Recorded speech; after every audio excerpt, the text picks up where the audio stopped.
Linny! You're finally here. The supplies. I'm assuming you've... Brought them with me? Yep, here you go. Hello? Something caught your eye? It's the Traveler in Paimon! No way! Come here, everyone! Hurry! The Traveler and Paimon are here!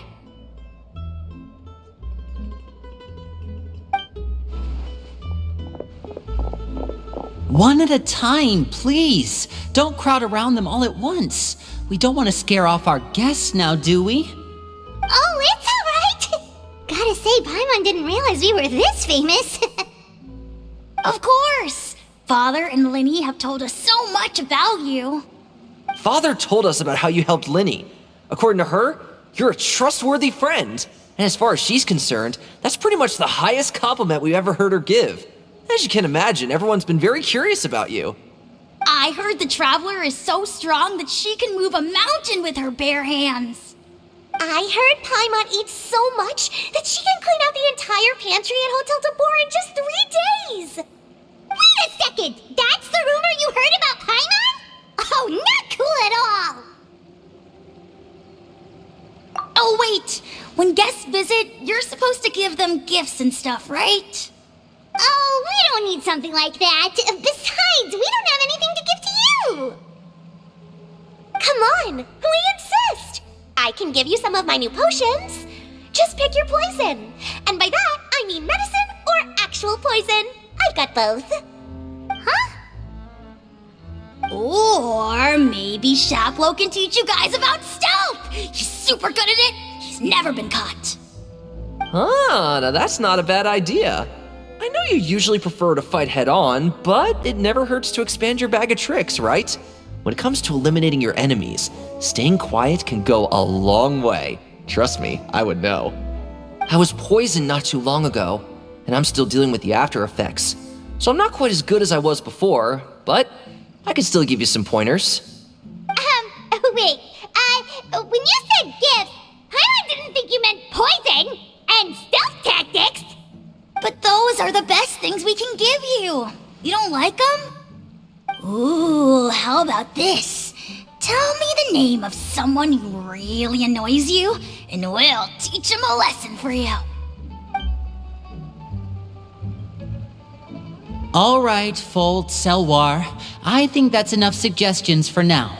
When it comes to being a good host, it's the thought that counts. You don't need a physical gift to make our guests happy. In fact, pestering them with suggestion after suggestion might make them more annoyed than anything. I would say your enthusiasm has certainly gotten across. Really? Awesome! It's been so long since we have had guests to play with. If there's anything you need, just let us know. Yeah, especially if it's poison or something. I've got all sorts of potions for that. Well, we'll talk to you all later. We've still got supplies to distribute. All right, see you later.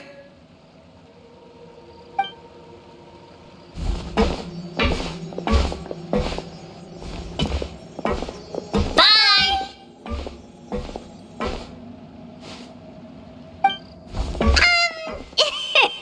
Lenny, about all that poison and stealth tactics talk just now. Scared you, did it? That kind of talk comes with being part of the House of the Hearth. When Foltz was really young, he strangled all of his family pets, just out of curiosity.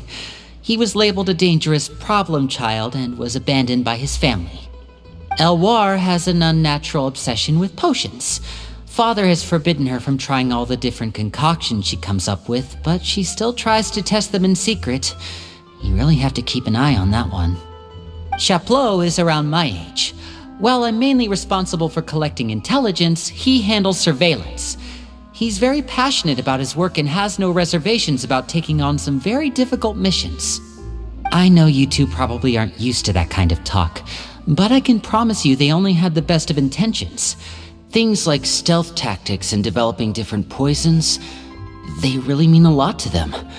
They were just trying to share the best of what they could offer, that's all.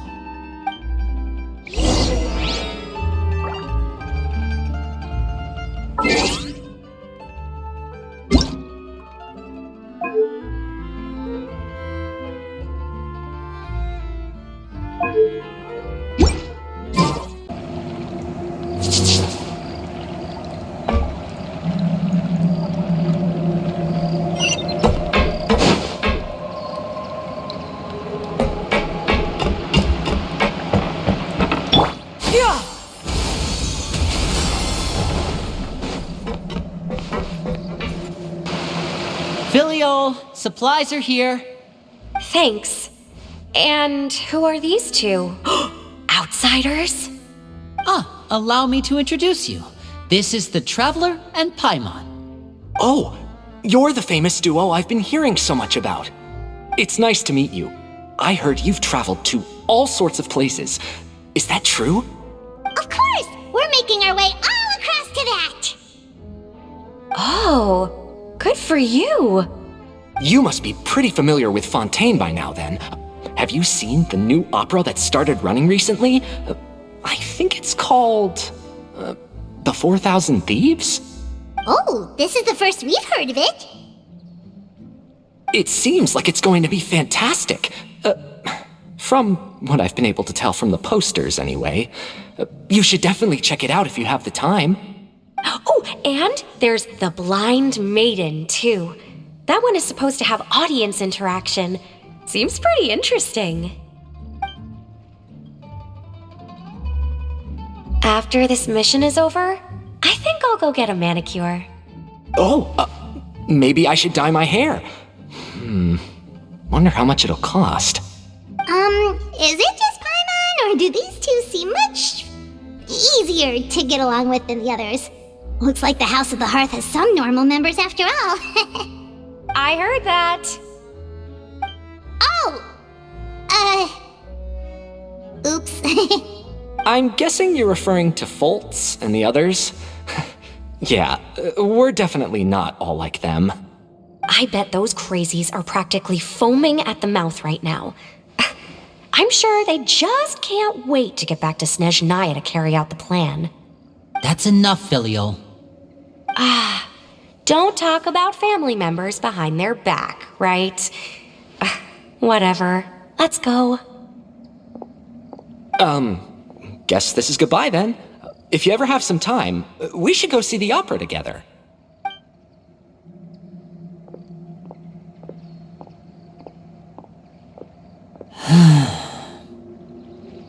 Well, that's it for the supplies.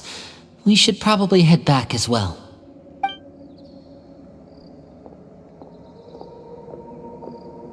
Well, they didn't seem too happy with each other.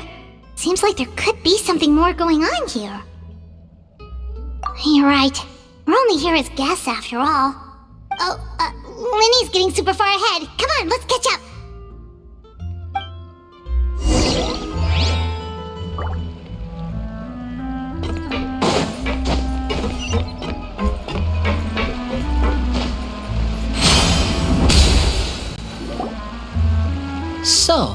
What do you think of the members you've met so far? Well, Father is always encouraging us to be strong-willed and independent. So if there's one thing we've got, it's people who aren't afraid to speak their mind. Well, I should probably get cooking. Wanna join? Of course!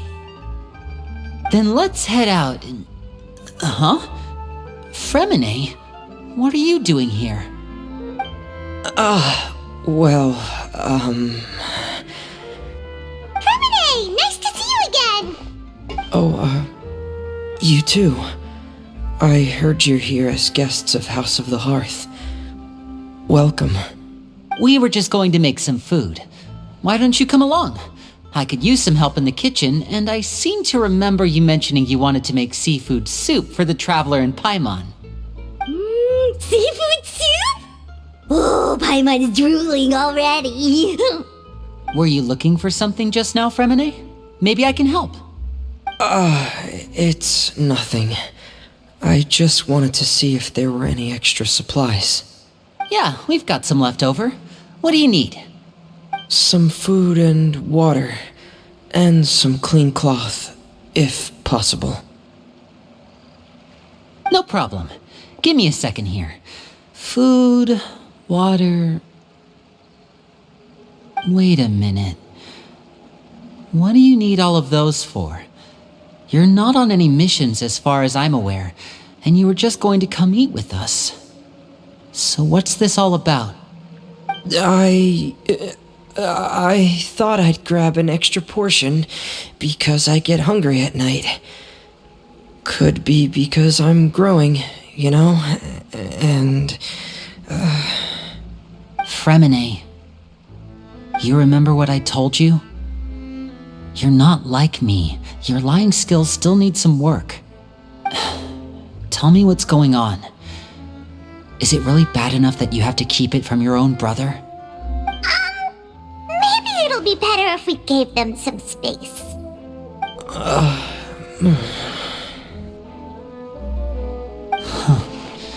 This is the first time I've seen that kind of look on your face. Whatever happened, does it have something to do with Father? Yes. Just follow me.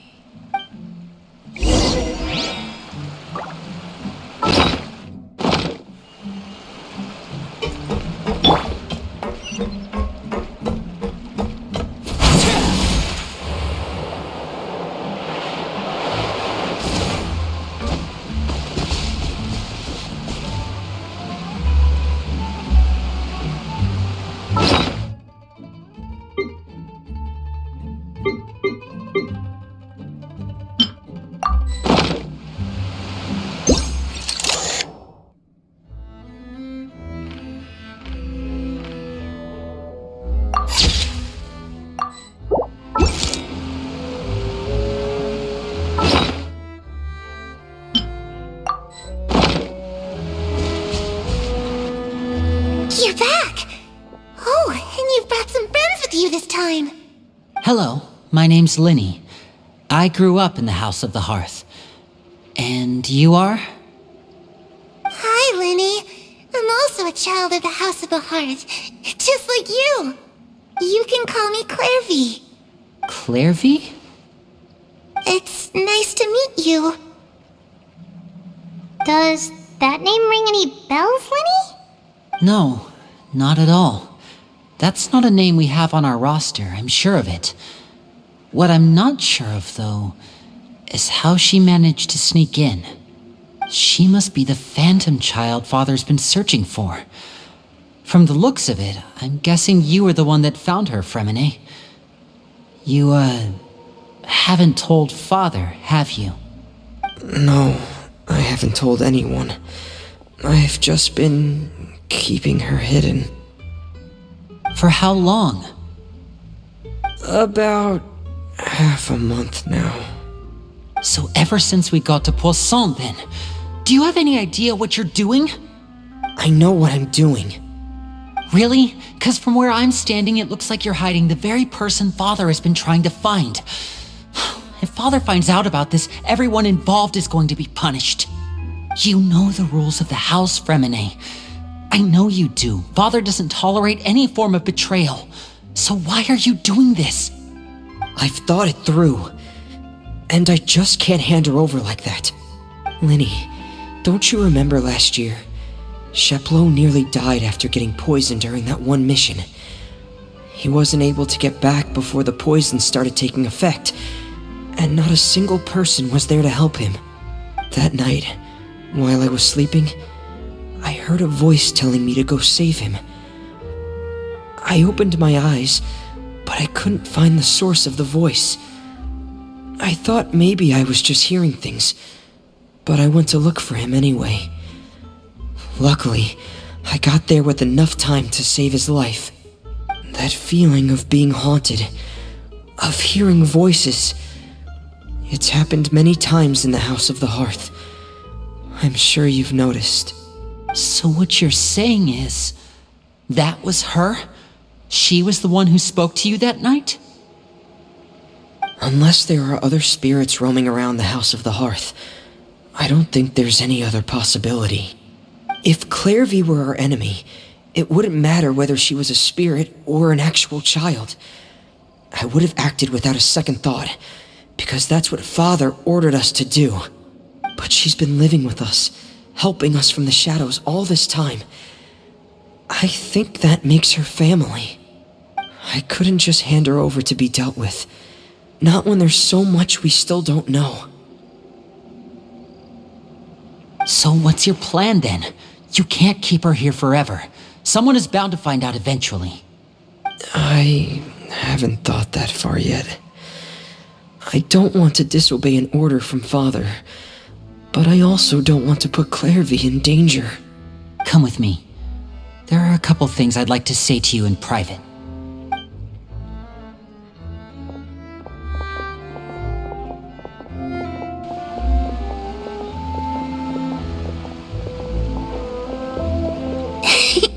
Those two sure care a lot about each other. Well, they got a funny way of showing it. From where Paimon was floating, it sure seemed like they were about to bite each other's heads off. No way! They have a really deep bond. I could tell right away, because I also have a friend like that. I just don't know how long that kind of bond can last. The darkness in the house runs deeper than you can imagine. No one can get out alive. I'm sorry, Linny. I really didn't mean to drag anyone else into this. Oh really? You didn't mean to? 'Cause I for one wish you did. Huh? What do you mean? You know, when we were younger, you didn't call me Linny. You called me brother, just like Lynette. We grew up together, the three of us. We were all orphans, all rescued by Father. Of all the siblings in the House of the Hearth, I think our bond was the closest. Later on, when you started calling me Linny, I wasn't actually surprised. After all, Lynette and I are related by blood. We've had to depend on each other to survive long before we joined the house. Linny, The darkest and most difficult moments of my life happened before you and I had ever met. I'm sure that's true for you as well. Even so, Fremine, we've stood by each other for all these years now, and to me, that means more than blood. You and Lynette are the most important people in my life. No one can replace you. So I won't let you face anything alone. Not if I can help it. Oh, looks like things are getting kinda heated between Linny and Fremine. Maybe we should go check on them. Oh, it's raining. I should put my clothes away.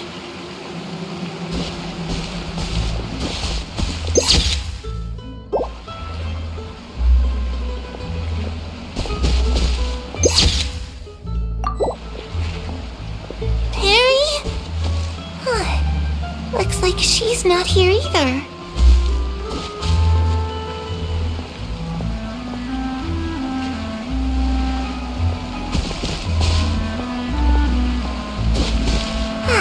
It's time to eat.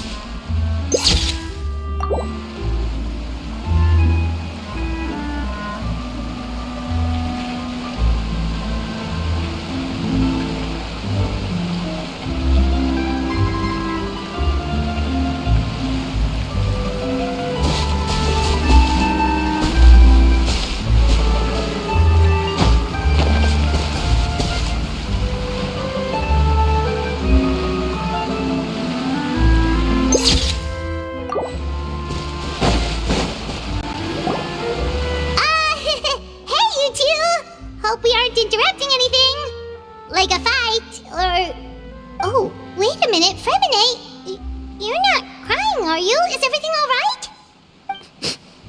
Everything's fine. Thanks for asking. Well, we're all friends here, right?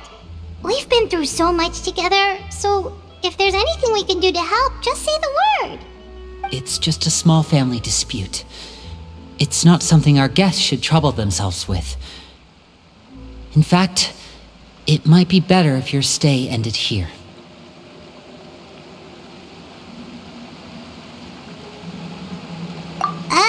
What are you getting at, Traveler? When guests are around, families are often on their best behavior. And any disputes are less likely to escalate. That's what you're trying to say. I just... Thank you. I was really hoping to keep you out of it. But even if I could think of some other reason to turn you away, I'm not sure I could convince you. I know things could turn dangerous, so I promise you this. From now on, I'll protect you like my life depends on it. Me too. Well, back to the matter at hand then. If we don't plan on handing Clairvy over to Father, then our only other option is to solve the mystery of her identity before Father is able to track her down. That means finding out where she came from and what she's doing here. Then we can send her on her merry way and pretend like none of this ever happened. I've tried that already. And?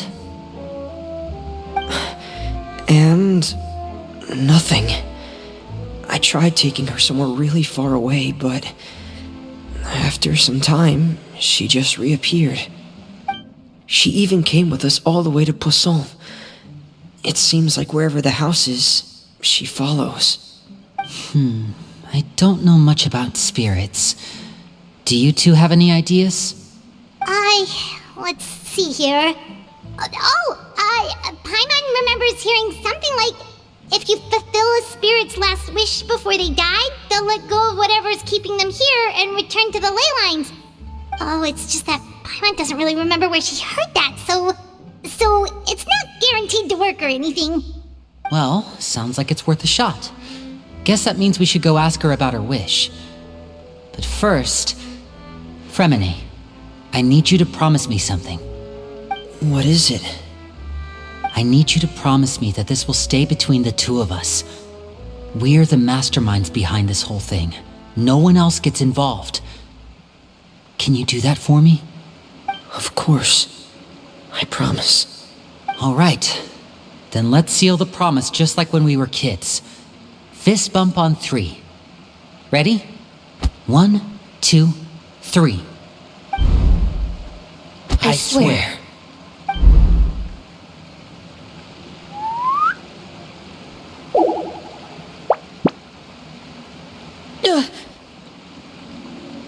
Whoa!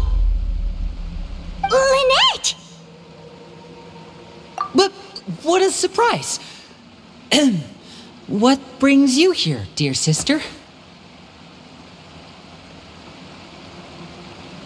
And, when exactly did you get here?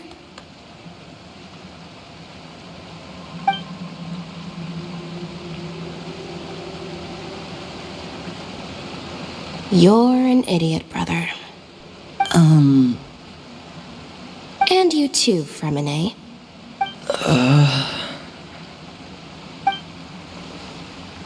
You 3, Traveler. And you 4, Paimon. Wait, what did we do? I've seen Clairvy around the House of the Hearth before. I hadn't seen her in Poisson, so I figured she must not have come with us. But it turns out, you were just hiding her. I heard you talking about your plan.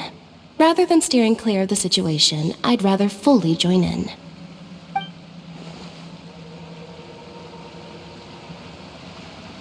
If you don't agree, I'll have no choice but to report everything back to Father. Simple as that. You're not giving us much wiggle room here, Lynette. Well, I guess we're all in this together then. After we talk to Clairvy, we'll figure out our next move. There's no time to lose. Let's go.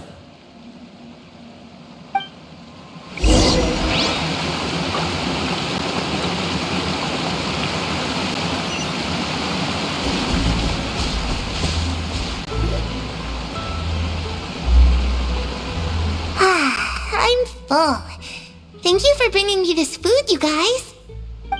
She said she's full, but the food doesn't look like it's even been touched. That's right. Based on what I've been able to observe, it doesn't seem like Clairvy can interact with the physical world at all. Still, when she's presented with food, she'll always linger around it for a good little while. Maybe, in her mind, she really is eating those things. Does she know that she has already passed away? I've tried to ask her, but she didn't answer. My guess is that she's just as confused as we are. Or maybe she couldn't understand the question at all. Clairvy, if you've got some time, I'd like to ask you a few questions. Sure. Oh, another new friend. Hi, I'm Clairvy. Hello. Clairvy, how did you join the House of the Hearth? Huh? Isn't it the same for everybody? The knave brings you here and then you can't leave. It's just that your name, it's not on the roster. And I've never seen you before. The roster? Oh, I get it now. I think there might be some things you don't know about this place. The people in charge, they're not as nice as they look. They say they keep a roster, but it's not complete. There are a lot of people who aren't on it, and never will be. In this house, some people are family, and other people are just test subjects. Those kinds of people aren't ever going to get a place on the roster, unless it's the roster of people who've been executed. Wait, does that mean the name? She... Is there anyone that can vouch for you? Period. She's my best friend. She's the only one I trust in this place. Have either of you heard of that name before? No. Me neither. Clairvy, Perry. Neither of those names are on the roster. But it seems like she's telling the truth. Either that, or this kid's already got a bag of tricks bigger than mine. Maybe we should try a different approach. Clairvy, do you have a wish? A wish? It can be anything you want. Just imagine. It's your birthday, you're blowing out the candles, and your wish is...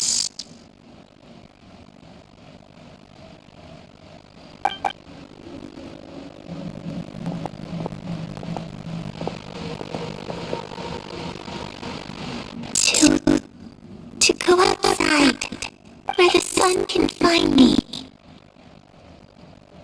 That's it? Well, that sounds easy enough. The darkness in the house runs deeper than you can imagine. No one can get out alive.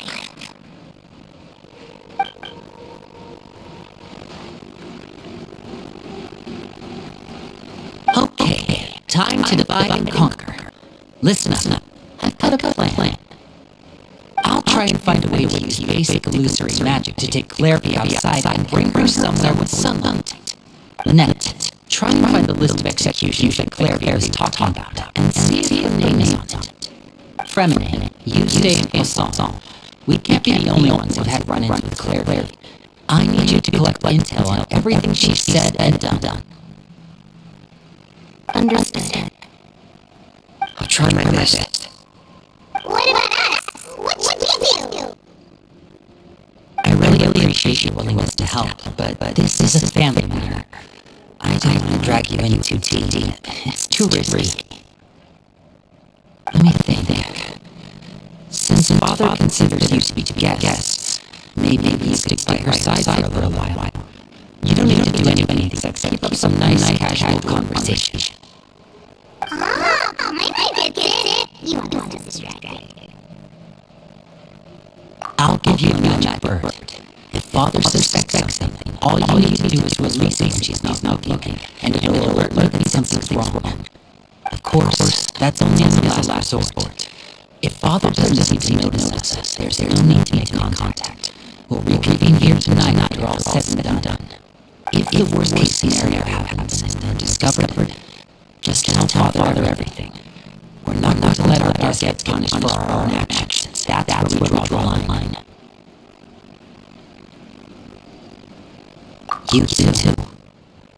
Okay, this is where we part. Father should be at the beach nearby.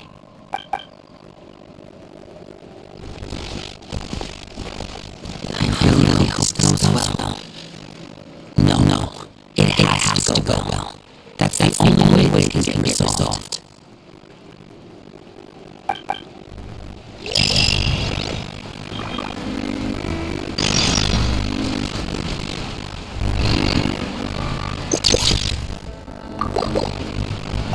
Claire, I'd like to take you somewhere.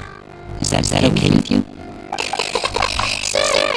Where are we going? Claire, I'd like to...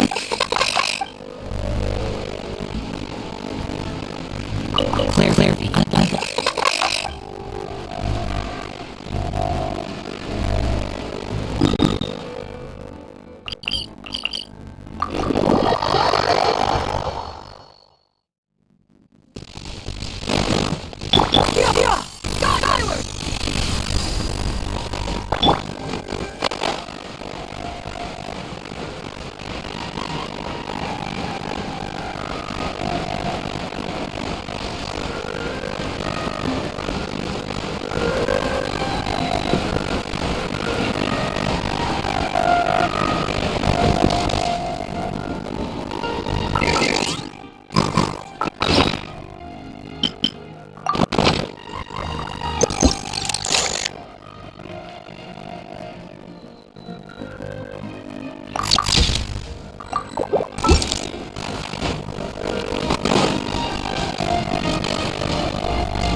You two. I didn't expect to run into you here. I was unconscious for quite a while after the fight in the Primordial Sea. After I woke up, I realized I was being taken back to Snezhnaya, and well, I couldn't have that now, could I? Not when I've still got unfinished business here on Fontaine. So, I mustered up all my strength and made the journey back on my own. What sort of unfinished business are we talking here? It has to do with Skirk, my master. I really wanted to meet up with her. By the time I got back, she'd already left. I still have so many questions for her. Without any other leads, all I could do was ask the knave to help me track her down. She must have left behind traces from her time in Fontaine. Oh, okay, so have you found any clues? Unfortunately, no. While the House of the Hearth is adept at collecting all manner of intelligence, certain existences can still manage to escape our purview. Basically, unless Master feels there's a need to meet with me, she's not going to be found. But that problem has an easy fix. You just need to become stronger, and then... I think she should focus on getting better first. The worst of it is over. It's all thanks to that one kid from the House of the Hearth. Elwar, I think her name was. She gave me a bunch of random potions to drink. They didn't go down easy, let me tell you. Pain and chills all over. But they really did help speed up my recovery. And that's good, because it looks like I really do have to head back this time. The old man's been putting the pressure on me. He sent someone to tell me I'm needed for some sort of project. Project Stuja? Yeah, that's the one. I heard Regrader's involved too. I'm not looking forward to having to listen to all his monologuing, that's for sure. Hey, maybe you could think of a way for me to stay in Fontaine for a little longer. Helping Linny and the others brush up on their fighting skills would be far more interesting. If you and I could spar, that would be even better. I've been waiting for a chance to see you go all out. And what a sweet little daydream that is. But I also have a role to play in all this. I'll be leaving Fontaine shortly as well. Besides, considering how little they see fit to step outside the homeland, being called on to return to Snezhnaya by such illustrious dignitaries, what a great honor. Wouldn't you agree? One I could do without, I'd say.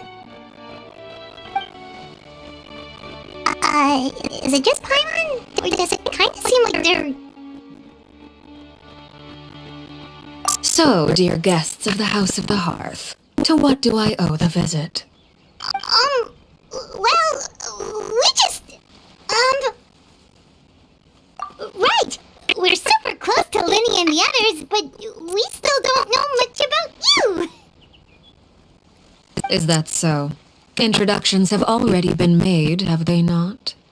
Oh, well, you see? There's only so much you can learn about someone from a short introduction. At least tell us something a little extra, like... Why do you call yourself father? Good question. I'd also like to know. The fact that you have to ask tells me our intelligence work has been quite successful. Telling you the answer to that question would only serve to undermine that success. And we can't have that, now can we? Spoken like a true diplomat. That was some expert sidestepping right there. Well, if there's nothing else, I think I'll take my leave. I still have a small matter to resolve at home. Wait, don't go!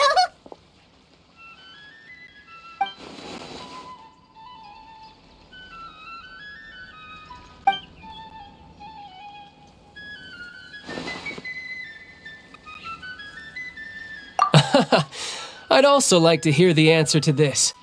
I've met some of the members of your organization, and they all seemed like really good kids. They actually reminded me of Tonya and Tusser. Which, by the way, if you ever betray them, I'm just letting you know, I won't let you off easy. And why would I betray them? Well, you've already betrayed the House of the Hearth once, haven't you? At least, that's what I heard.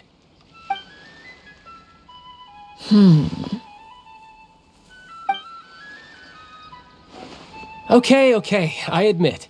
That's just what the old man told me. The rooster, I mean.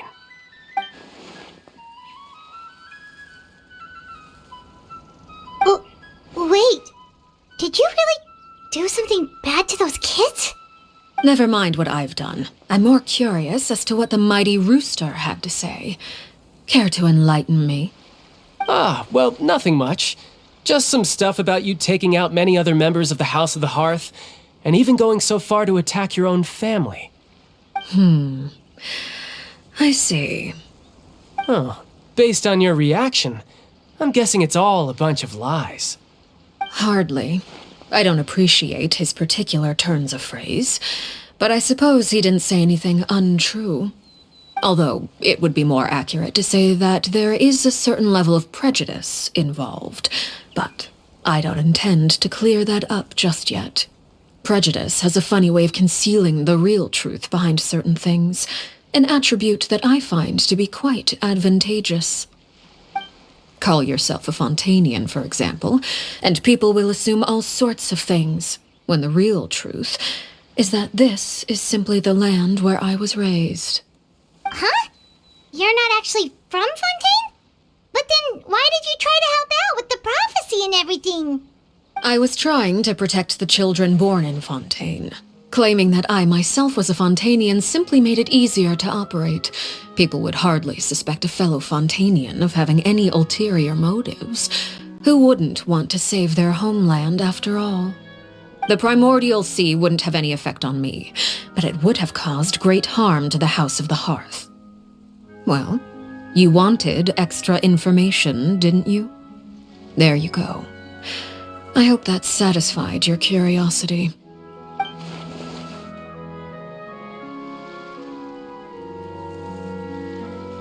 So, you stayed in Fontaine for the kids. I guess I was wrong to believe you'd betray them. Apologies. Looks like I was holding on to some prejudices myself. Good. Like I said, I like it when others have misconceptions of me. Actually, while I was recuperating at the House of the Hearth, there was something else that really caught my attention. I heard that members always resolve disputes and arguments with a friendly spar, and the loser has to back down. Seems pretty cool if you ask me. Would also give them plenty of opportunities to hone their skills. Well, that's only a recent development. In the past, such spars weren't nearly so friendly. The losing party would lose everything, including their life. They were that high stakes? Whew, at least that's not a thing anymore. Well, the current atmosphere's not half bad. I'm a bit jealous, actually. You've got so many family members around you, and you even get to live with them. Having a lot of family around means dealing with a considerable amount of bickering and scheming. Once Tonya and Tusser enter their rebellious phase, I'm sure you'll understand. Just imagine.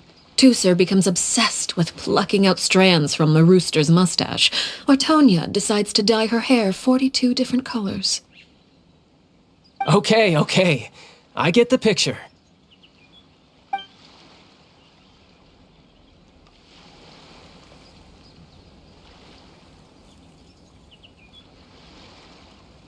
Well, would you look at the time? I should probably get going.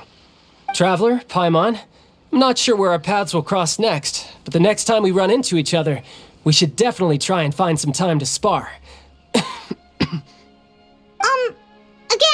maybe this is a conversation we can have when you look less like you're gonna keel over. All right. Well, thanks for everything, Arлекino. No thanks necessary. You also played a part in obtaining the Gnosis. I would say we can call ourselves even. I like the sound of that. Well, I'm off. See you all some other time. We should probably get going too. Do you want to head back with us? Oh? You want me to leave so soon? Oh, well, you see, I'm rather enjoying the evening breeze. If you don't mind, I think I'll stick around for a bit. I have some things to think about. Apologies for not attending to you like a proper host. Please forgive this slight. I do hope you'll have a pleasant stay. We managed to keep her distracted until nightfall. Good thing Child was there to keep the conversation going. You don't think she suspected anything, do you? Oh, I wonder if Liddy ran into any issues. Let's hurry back and see how everything went.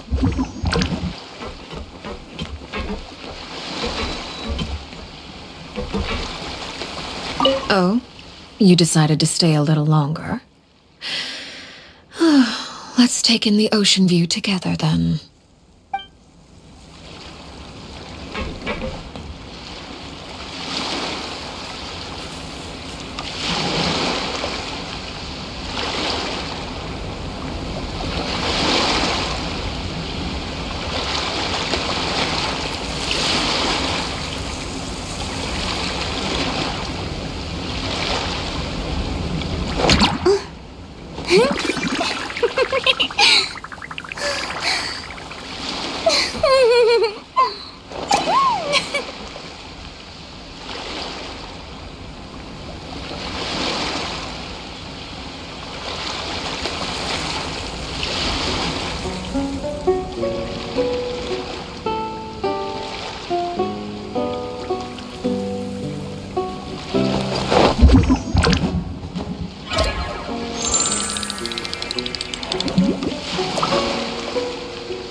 Long story short, we ran into a small issue. Clairvy can't go into the sunlight. Everything was fine at first. She followed me up to the surface just like I told her.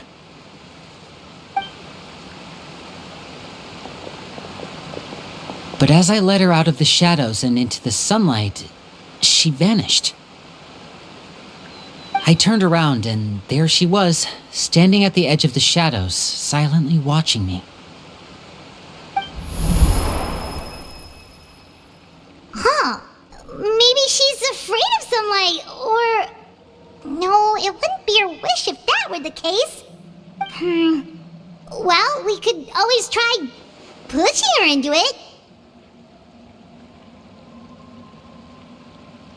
Oh, true.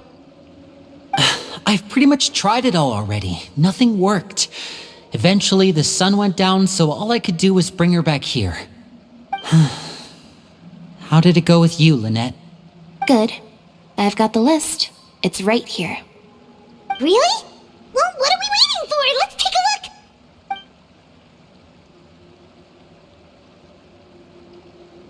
Oh, that's a lot of pages. Oh, it's gonna take forever to get through it all. We can each take a section. Here. La Pouillade, L'Endroit, Chambel, Horaire.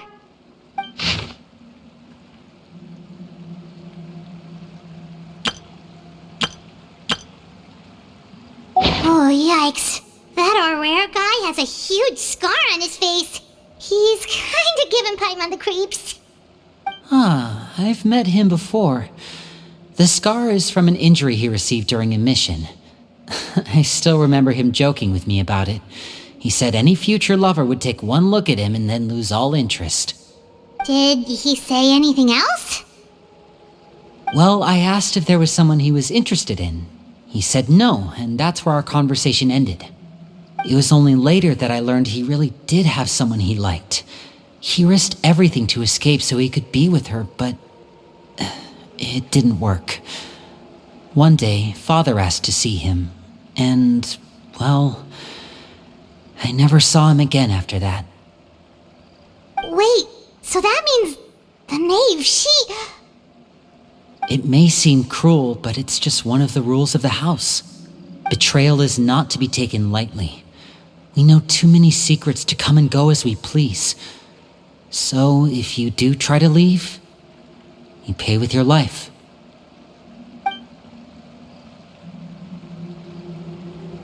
Her name's not here, huh? Well, that's not too surprising. It doesn't seem like this list is complete. It only contains records dating back around 5 years. Let's shift our attention then. Fremine, were you able to find anything out? Fremine. Sorry. I was thinking about something. I managed to talk to quite a few people, but I couldn't help but notice that the atmosphere in the house was a little... strange. Strange. Yeah, I mean, I know there have been arguments in the past, times when people haven't gotten along. Chaplot and Filiol are a good example of that. Oh, those are two of the people that we met while delivering supplies. Paimon can see how they might not get along. They had very different vibes, and their, interests seem to be pretty different as well. That's to be expected, actually. Father brought us all here, shared her knowledge with us, taught us how to fight. That's one thing we all share. But that's also where the similarities end. Not all of us feel the same desire to stay here. As members of the House of the Hearth, we're also considered part of the Fatui. And to a lot of people, that's an identity they never asked for. Certain members get older and realize they want something else for themselves. But considering the rules of the house, most people would never say that out loud. People like Chaplot and Foltz are loyal to Father and her vision. They're proud to be part of the Fatui. Filial and Nantoy, on the other hand, well, they aren't quite as enthusiastic. These kinds of conflicts have always been there. It's not like Father is in the dark about any of this. Well, that's true. But it just feels like things have gotten worse lately. Filial and the others, it seemed like they were meeting in secret to talk about something. I can't say for sure, but I think they've met Clairvy. You think she's been inciting them to act out? No, not exactly. But I wouldn't be surprised if she said something to them about the darkness in the house and how deep it runs. She's told me about it before. Experiments being run on children. People being used as pawns on the battlefield without so much as the strength to survive. And they just believed all that? Without any evidence? Clairvy's words probably gave them the excuse they were looking for. Whether they actually believe them to be true is secondary. This is all because of Project Stuja, isn't it? Whoa. Hold on a second. What's this Project Stuja all about, huh? This is the second time it's come up now. Sorry, but I'm not sure of the details either. I only know what Father has told us, which is that it's something the Rooster and Regrader have been working on together. Apparently, it has to do with the Fatui's strategic plan for the future. Because the House of the Hearth was so successful in obtaining the Gnosis, we now have the honor of playing a key role in Project Stuja. Wait, but isn't that a good thing? Key role is just another way of saying dangerous role. To us, the whole thing is an inconvenience. Father thinks so too, but she's in no position to refuse. Their plan isn't exactly unreasonable, and they've been funneling the house a lot of funding. It's just that we'll lose a lot of members in the process. Participating in the plan, it's an honor in name only. What they're really trying to do is subdue us. The existence of an intelligence organization outside their control makes them feel uneasy.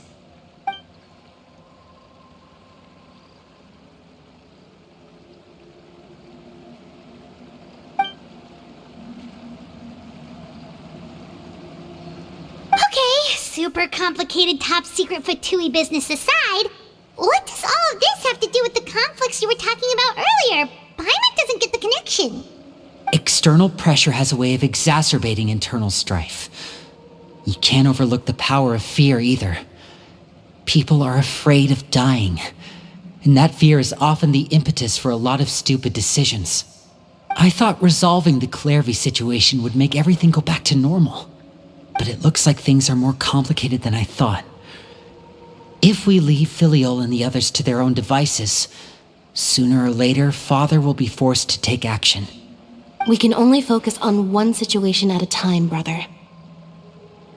You're right. Even if we confront Filial and the others, it won't do any good. It might even make matters worse. We should focus on Clairvy for now. Well, it's getting late. We should head back and get some rest. We'll try again first thing tomorrow. Lynette, you stick with me this time. Fremine, keep a close eye on Filial and the others. Make sure they don't do anything they'll regret. Good work today, everyone. Have a good night, and I'll see you tomorrow.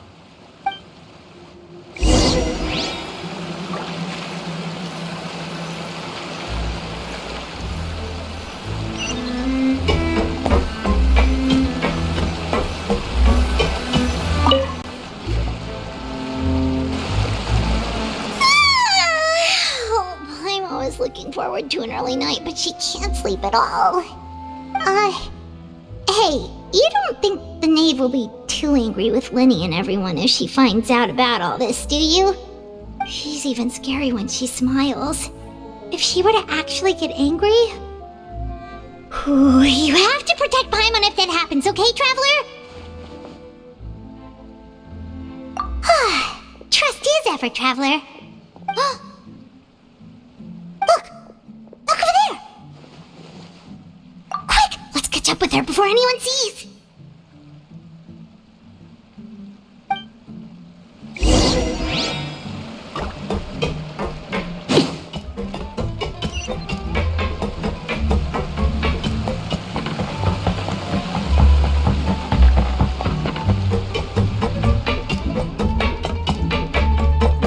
Over there!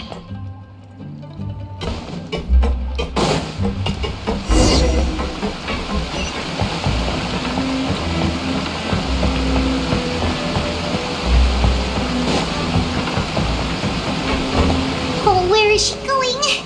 Oh, if someone sees her, we're toast.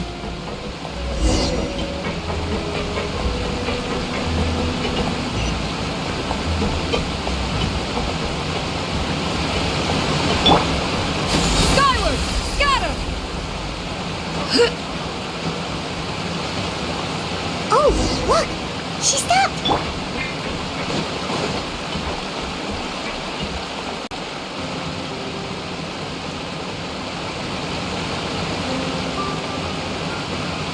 Clairvy!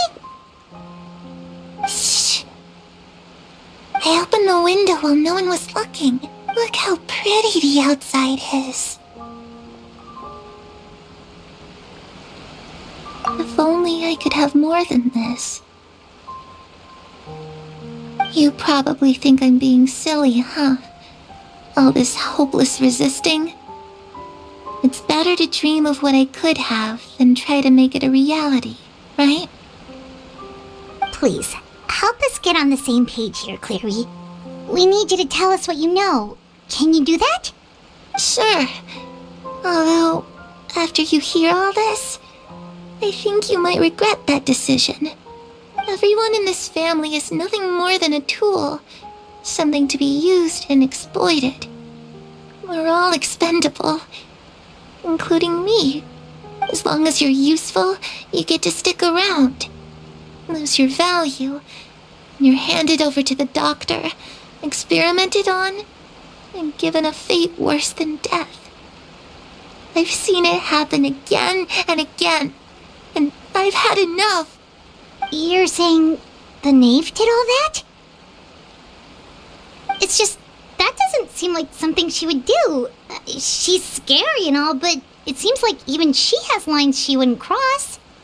I knew you wouldn't believe me. Everyone thinks she's a good person. They all think of her like a real mother. Mother? But she doesn't deserve that title. She's disgraced it and tarnished it. And if I had things my way, I'd never see her again. If only Perry were here, she'd understand. Perry? There's that name again. Also, Paimon's getting a strange feeling.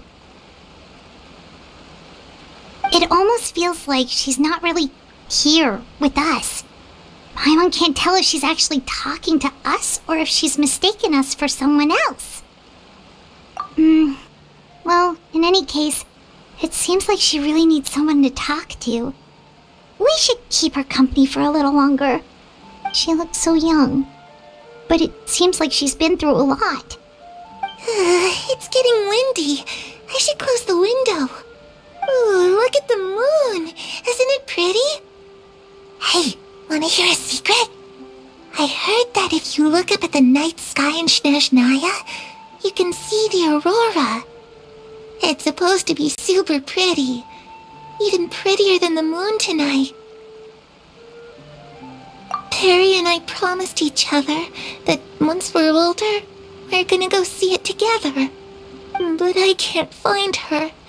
I'm worried she's also been... No, that wouldn't happen to her. She's special. Mother likes her a lot. I should really go talk to Mother, but we just fought. She doesn't want to see me, and I'm too scared to face her. What should I do?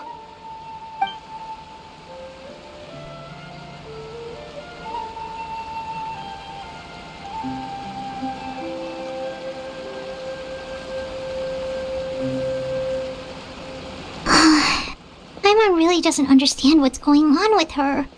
Well, let's We've got an early morning tomorrow.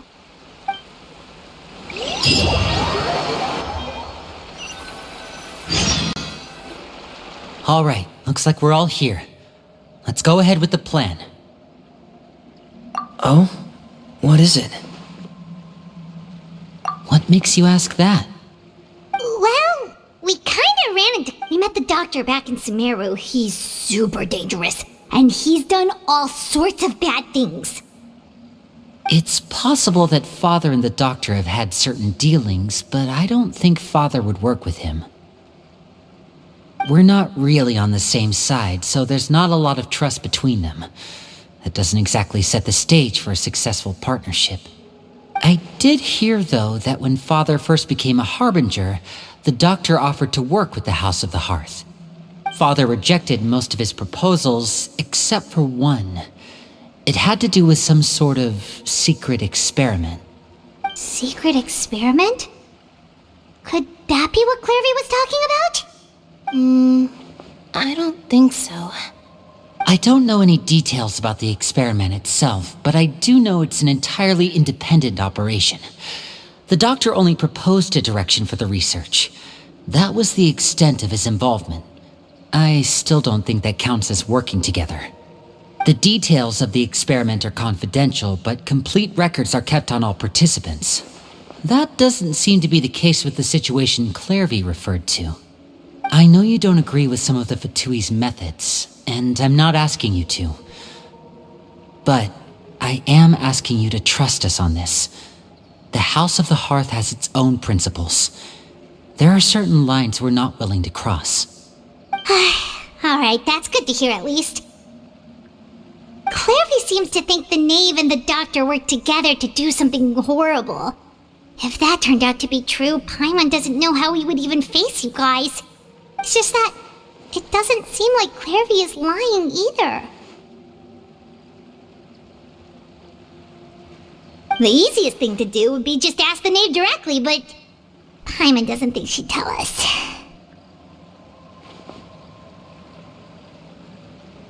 Father didn't come back last night. She's probably still near the shore. We'll be counting on you to distract her. Lynette, you're with me. Fremine, you know what to do. Be on your guard, everyone. All right, let's get to it.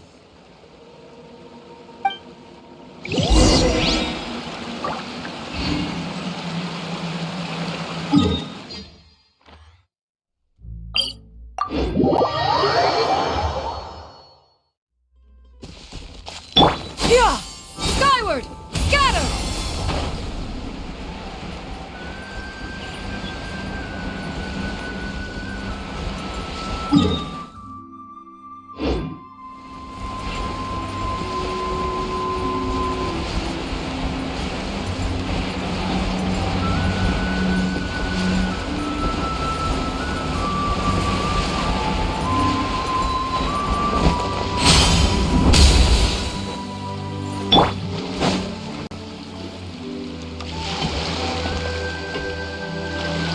Ah, it's you two again. I must say, you look a bit pale. Did you have trouble sleeping last night? A little. Perhaps if you had less on your mind, you'd be able to absolve yourself of such troubles. So what are you planning to do now? Catch up on some sleep? Or should I give you some time to rack your brain for a topic to discuss before I ask any questions? Although I must profess to being curious. Without Child here, how do you plan on distracting me? Us? Distract you? A good one. But no, we were just here for a chat. Looks like you could have used some extra time to think. No matter. If you don't have any other plans, why don't you accompany me somewhere? Don't worry. I'll be sure to steer clear of any scheming children. The ocean breeze is sure nice today.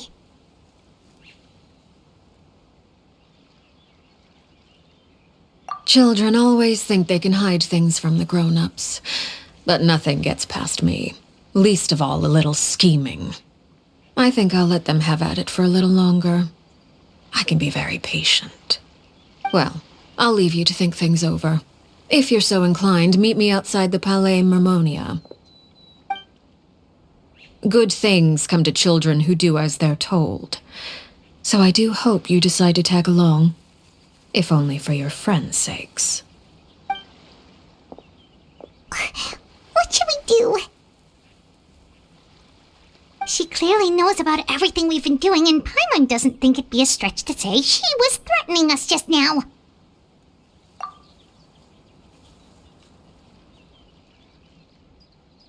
Oh, good idea. Hopefully he sees it in time. Well, we should probably head to the Palais Mermonia. Paimon doesn't want to find out what happens if we don't show up. Based on what the knave was saying just now, it sure didn't seem like it'd be anything good.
Okay, then we probably shouldn't keep her waiting. It seems like Linny and the others are on thin ice, so let's do our best to not get them in any more trouble.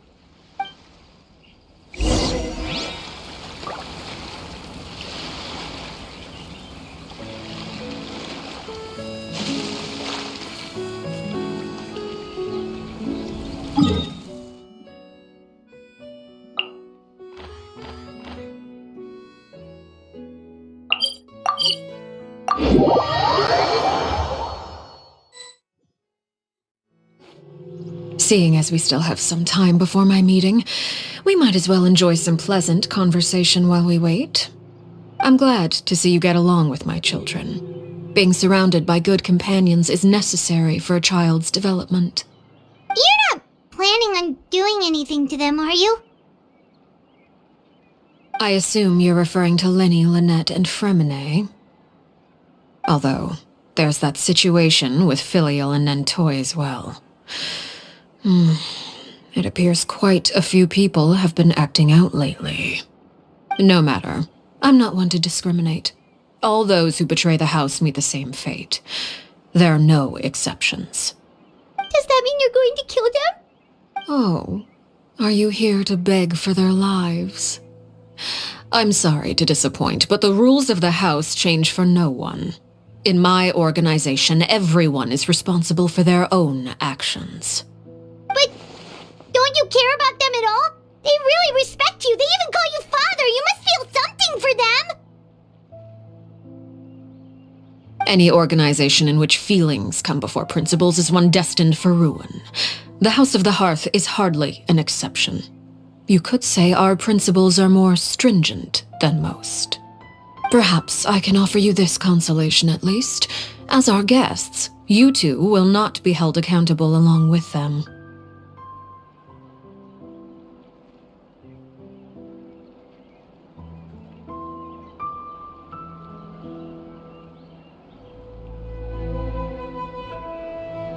I would imagine Linny, Lynette, and Fremine will be able to keep their lives. As for Filial, Nentoy, and the others, I'm afraid there's little I can do.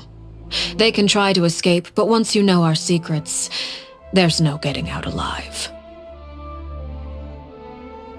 But that's awful. Ah, you seem concerned. Out of consideration for my guests, I suppose I could turn a blind eye for a little longer. If Linny and the others manage to dispose of Clairvy in the meantime, all evidence of their wrongdoing will be lost. In that case, I could hardly punish them for something I couldn't prove. If their efforts are unsuccessful, on the other hand, all will be held accountable. and the punishment will be severe. Of course. Oh, and here, I believe this belongs to you. Do try and keep better track of it next time. It takes a considerable amount of time to train a bird like this. It would be such a pity if you were to lose it. Permanently. Wait, where did you get that? Well, I'm afraid that's all the time we have to chat. Now, for the matter at hand. I asked you to meet me here because I have business at the Palais Mermonia. It has nothing to do with you, but I think it would be prudent for you to stick by my side for the time being. There will always be time later to run off and tell Linny what you've learned. Well, time to go. Looks like we wrapped things up just in time.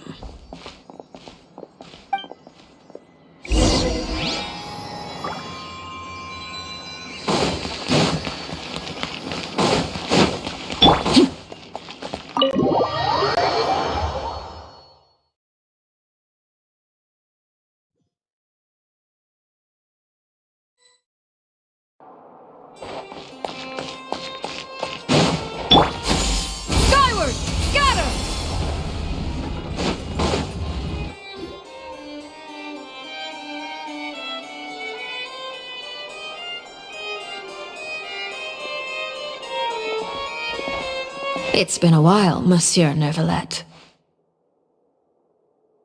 I must say, I wasn't expecting my meeting request to be approved quite so quickly. The Palais Mermonia operates with an efficiency worthy of admiration. It is only right that an esteemed diplomat such as yourself should be afforded the proper level of respect. Although, if I may speak plainly, I must confess that I did not anticipate we would have the occasion to meet again after presenting you with the Gnosis. I see you've brought the Traveler and Paimon with you as well. If I may inquire as to the purpose of your visit. I'll be departing Fontaine shortly. There is, however, an outstanding matter that I would like to see resolved before I go. It requires a rather lengthy explanation, I'm afraid. So I took the liberty of explaining everything in this proposal. Please review it at your leisure, Monsieur Neuvillette.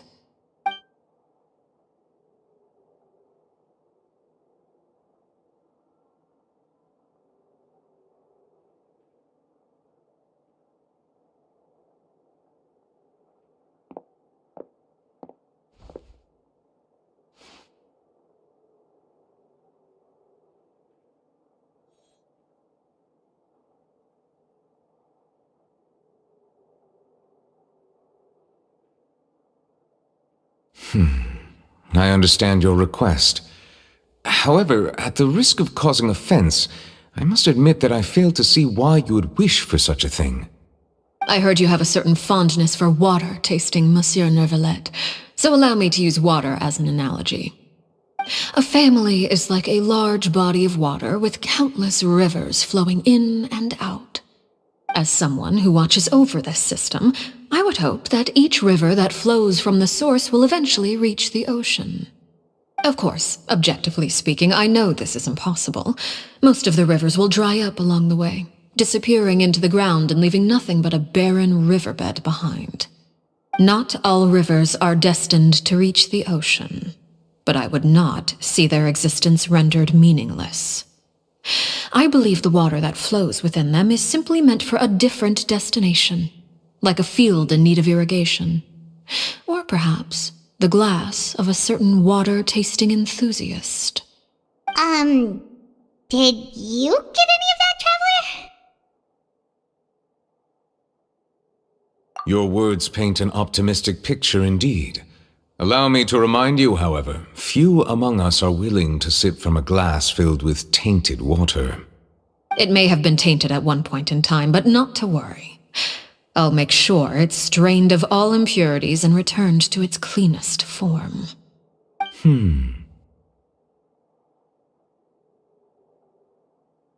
I seem to recall there being a transactional aspect to your proposal.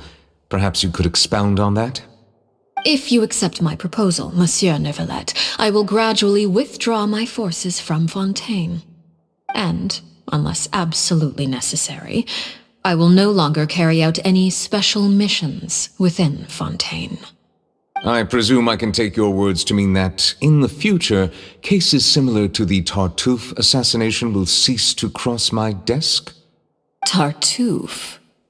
Ah, that thief who embezzled funds from all those charities, you mean? My deepest condolences to his family, but without any evidence, I cannot imagine how the House of the Hearth might have been involved in his passing. Of course, if you accept my proposal, Monsieur Neuvillette, I'm sure certain measures could be taken to reduce the frequency of such troubles. You choose your words carefully indeed. In that case, I am inclined to accept your proposal. My thanks for your generosity, Monsieur Neuvillette.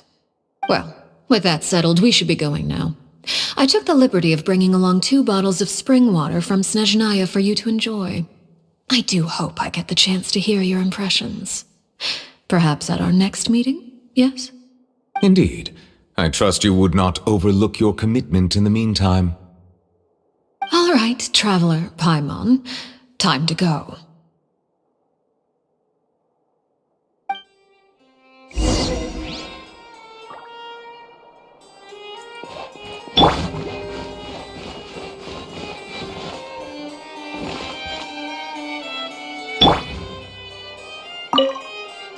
I believe I've told you before that my emotions easily resonate with those of others. Yet in the few meetings I've had with that Harbinger, I haven't been able to sense any aspect of her emotional state. Her mind is like a still body of water. Who knows what darkness lies in its depths, and the lack of ripples on the surface gives nothing away. It's unclear whether this is her natural state of being, or whether it's an incredible strength of will that gives her the ability to master her emotions. Either scenario, however, suggests she is a very dangerous individual. I do not expect an explanation as to why you two are by her side. Whatever your reasoning, I would only advise you to take caution.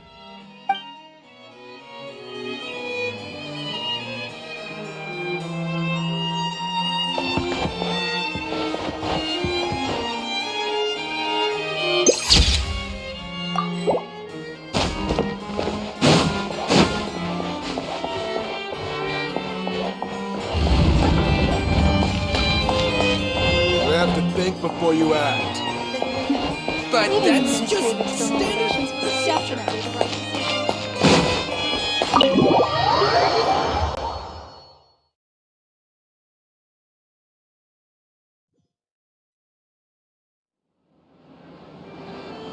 So, what exactly were you talking about back there? Paimon only heard you mention some rivers, a large body of water, and then some kind of irrigation scheme. You really want to know? I would imagine there might be more pressing concerns at the moment. Winnie, Paimon really hopes everything's going okay. Oh, Paimon recognizes that look. You've got your thinking cap on, don't you, Traveler?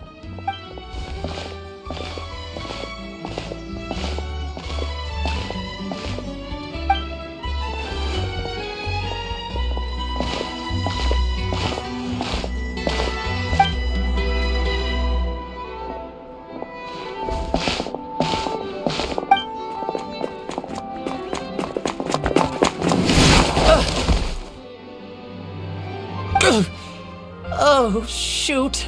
Are you alright? Oh, jeez. I'm so sorry. I was so focused on selling these papers, I wasn't looking where I was going. Well, let me make it up to you at least. Here, take this paper. On the house.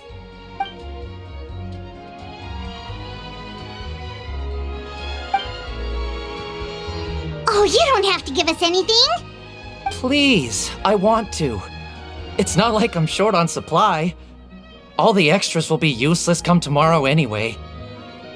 It's my fault, really. I was just trying to bring home some extra mora for the family, but I bit off more than I can chew. I haven't had many takers today, so I'm still swimming in papers. What's going on here? Nothing much. I just ran into your friend here on accident. I should probably get going, actually, so... Hold on. Of course, I'm happy to compensate you with Mora, it's just... I don't have any on me at the moment. I'll take 3 papers. Here, your payment. Oh! Thank you for your patronage. May the Archons bless you with good fortune. If only I had the chance to run into such generous customers every day. I should probably just take on a smaller inventory though, right? I'm getting married soon, so sometimes it's hard to not get ahead of myself. Anyway, I should head out. Goodbye! Well, now that my affairs are settled, we should take the boat back to Poisson. We've even acquired some light reading to enjoy along the way. Actually, why don't we stick around for a little longer? Paimon just realized how hungry she is. She can't head back to Poisson on an empty stomach.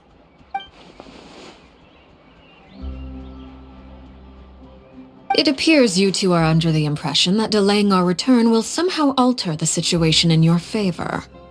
I'm sorry to ruin your fantasy, but your efforts are meaningless. That being said, I could be persuaded to give Linny some extra time. I just have one condition. If you agree to my request, I'll even answer some of your questions. You're quite curious about Clairvy, are you not? And my relationship to her. Wait, why are you being so generous all of a sudden? You're not gonna ask us to do something bad, are you? You overestimate yourself. You don't have the talent for bad things. Then what can you possibly...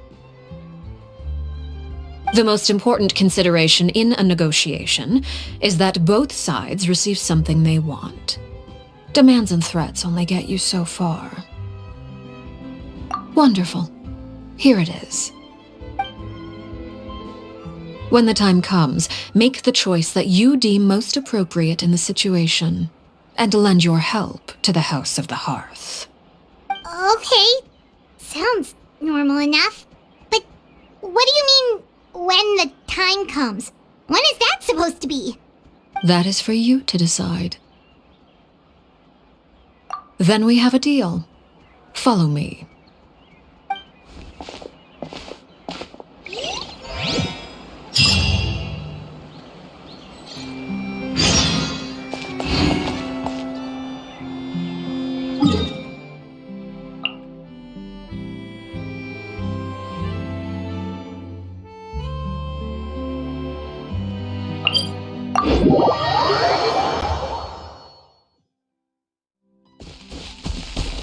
Yeah! Skyward!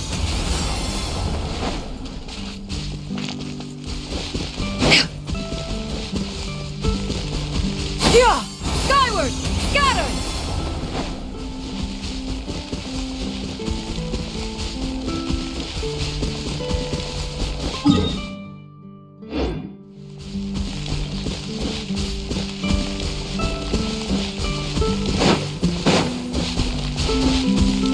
How about we explore the area ahead of us later?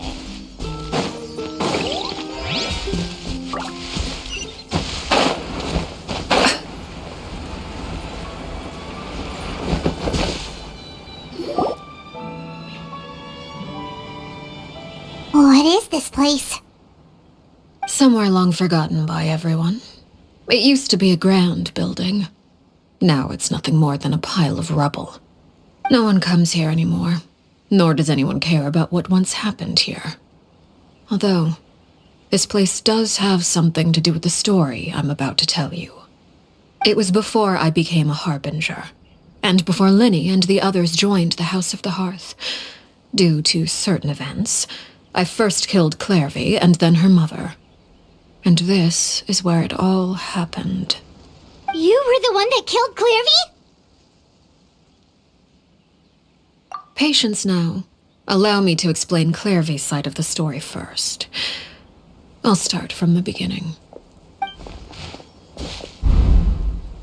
Clairvy was 6 years old when she was brought by her mother, Crucibina, to live in the House of the Hearth. From the outside, it seemed like a fairy tale. A thriving family made up of kind adults and friendly children. Crucibina was the knave at that time, and the House of the Hearth was under her control. She was Clairvy's mother by blood, but she was also the mother to all the children in the house. Clairvy was happy here, for a time. But she quickly realized that being part of this family wasn't a fairy tale at all. It was a kind of purgatory. Purgatory? Exactly. The House of the Hearth takes in war orphans from all over Tevat. But as for how to raise them, that depends entirely on the person in charge. Crucibina came up with a novel idea. She would teach the children to fight, force them to duel each other, and then crown as the king of the house the child who proved themselves most worthy of inheriting her title. It's difficult to estimate the number of children who died or were maimed in the process. There's little I can say about the ones who died. The ones that emerged with permanent injuries, on the other hand, well, they still served a purpose. They would be handed over to the doctor to be experimented on, or sent away on dangerous missions. Nothing more than tools to be used and then discarded. So those were the experiments Clairvy was talking about. But what actually happened to her? You said that Clairvy was Crucibina's daughter, so if Clairvy tried to convince her to stop what she was doing, Crucibina probably would have listened, right? Despite being Clairvy's mother, Crucibina cared little for her daughter. She forced Clairvy to join the House of the Hearth only as a means to demonstrate her own impartiality as a mother, to prove that she treated all her children equally. Clairvy did try to convince her mother to change her ways, but it was to no avail. After her efforts failed, the only other option was to rise up and try to fight back. Unfortunately, the other children had already been thoroughly indoctrinated into the illusion of happiness Crucibina had created. Of course, there was one exception. Someone Clairvy's age who knew the truth about the House of the Hearth. Her name was Peruere.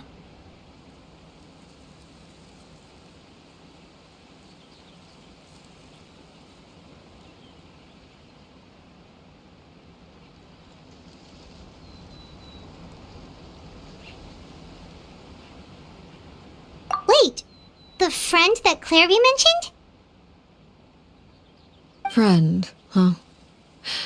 I suppose we can call her that for now.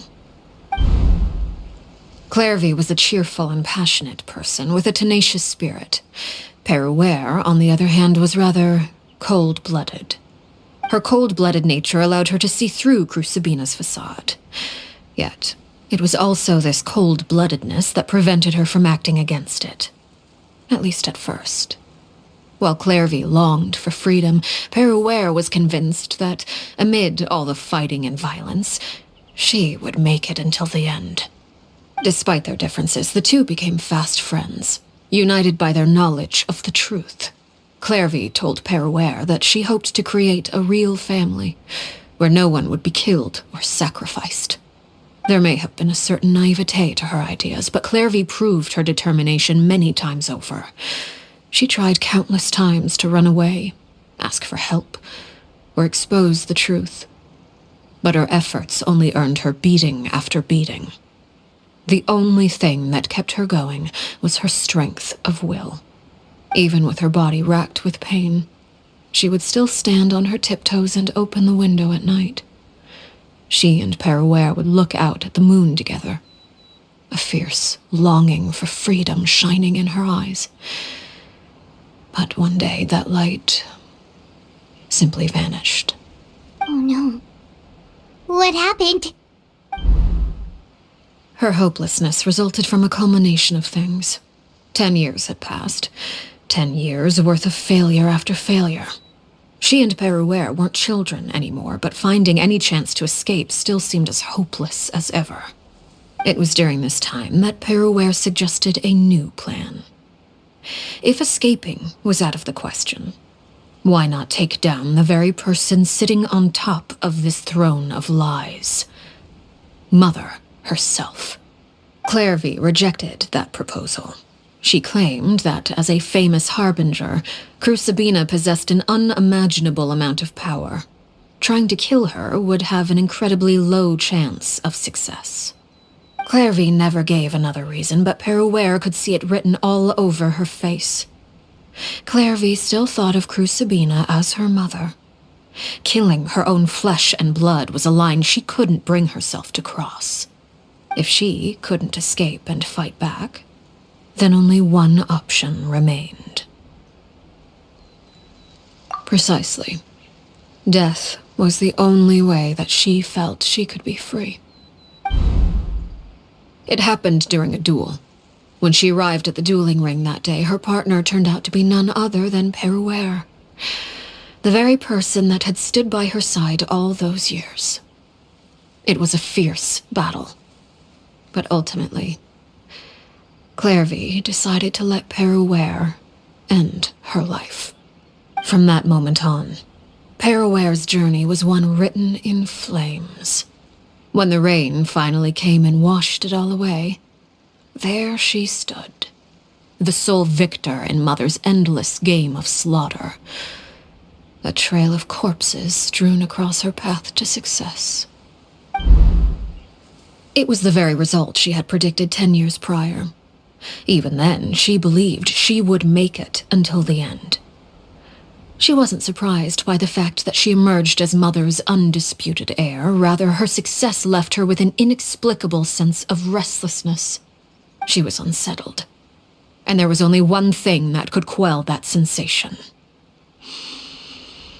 Perhaps you two would like to take a guess as to what it was? Crucibina, you mean? But... Correct. This is the place where Peruere killed her best friend. A mere year later, this is also the place where she fought tooth and nail to kill the mother they shared. The moment she acted, any conception of what was right or wrong ceased to matter. It's one of the principles of the house. Only those who survive get to write the rules. Peruere won the battle, and became a harbinger herself. After which Her Majesty, the Tsaritsa, bestowed upon her a new name. Arлекино. So the Perry Clairvy was talking about... It was you all along. You're Peruere. Arлекino is just a name you got later. I left that name behind long ago. I must say, hearing it now does bring back memories. After I defeated Crucibina, the moniker of Mother died with her. I chose to forego the title she called herself, and even chose to give up my own name. I rebuilt the House of the Hearth under a new identity. Not only as Arлекino, but as father. And that is where the story ends. Any more questions?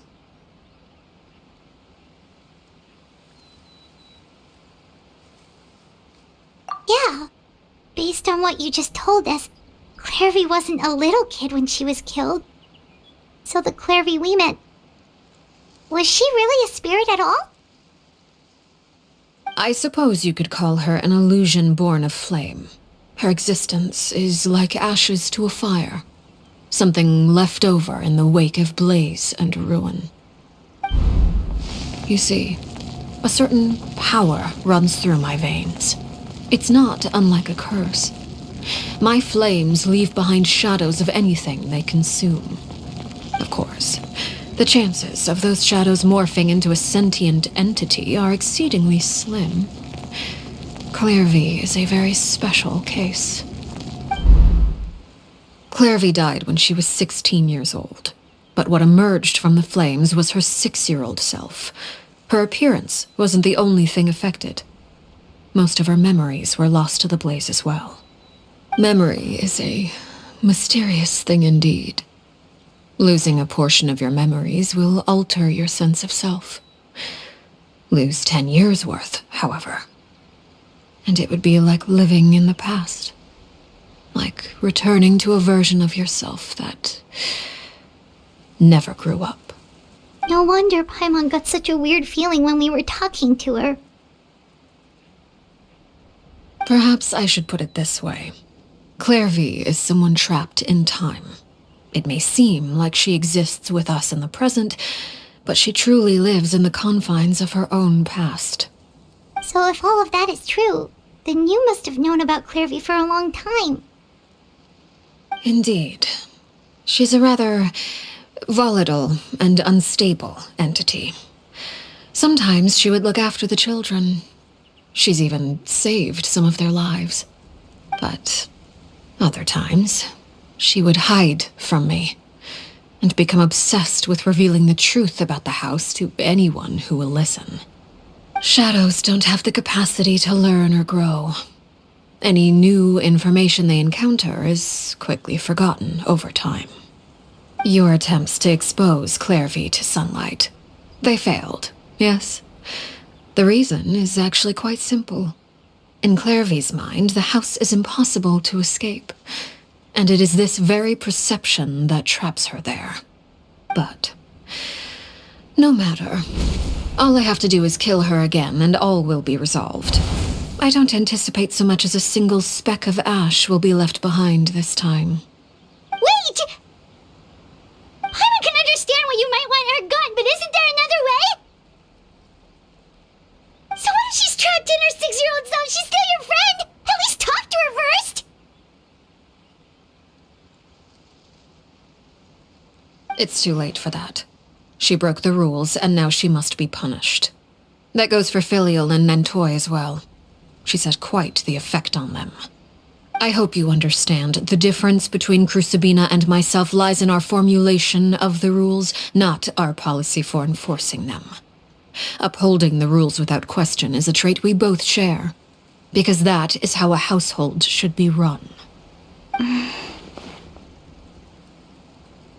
Is this really what you want to do? Whatever could you mean? Don't you want to say a proper goodbye at least? Whether as a killer or as a father, there are two things that must be avoided at all costs: anger and sorrow. Anger makes you impulsive.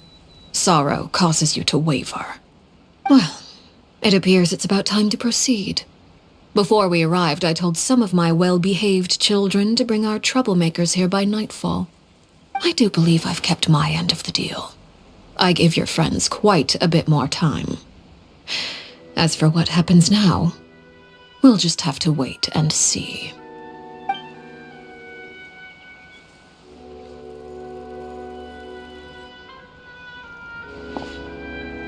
Here they are, Father. Ah, you gonna execute him? Seeing something like that would actually be a first for me. Lenny! I'm sorry.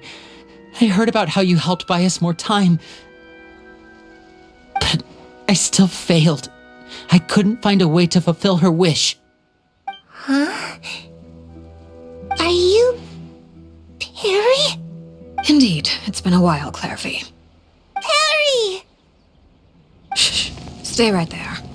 I'm sorry to postpone our reunion, but first I believe certain scores need settling.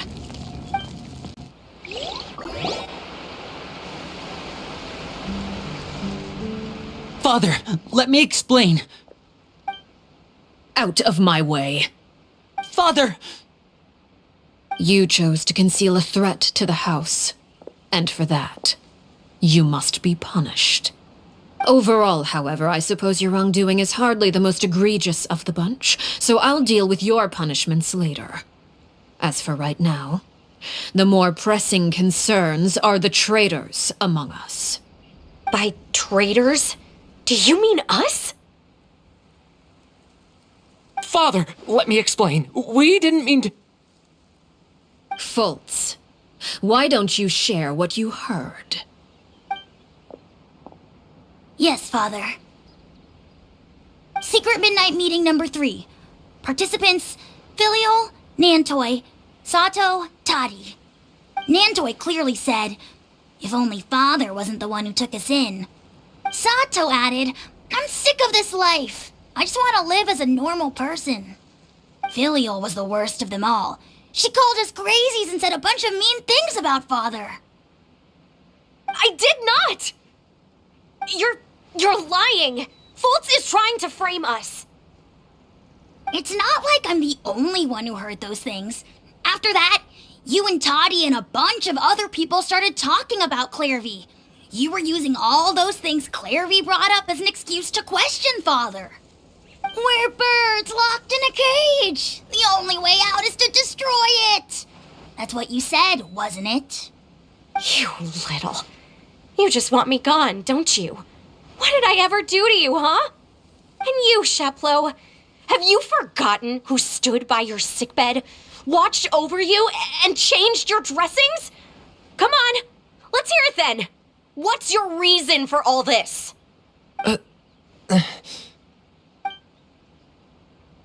You're wrong, Filial. We don't want you to die.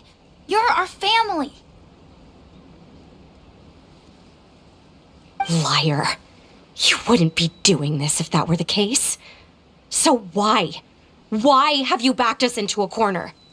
We all live in the House of the Hearth. You know the type of work we do, Filial. A single betrayal can cost dozens of us our lives. It's not like it's never happened before. That kind of thing is hard to forget. That's why the House of the Hearth cannot tolerate any form of betrayal. Ever since we came to Poisson, you've had 7 secret meetings. A lot of the things you talked about really crossed the line. You've been spying on us for half a month? Wait a second. Now that I think about it, the move to Poisson was just a way to make it easier to spy on us, wasn't it? Because we were all in one place. You've had this planned all along. Filial, Nantoy, I'm sorry. I owe you both my life. I owe Clairvy too.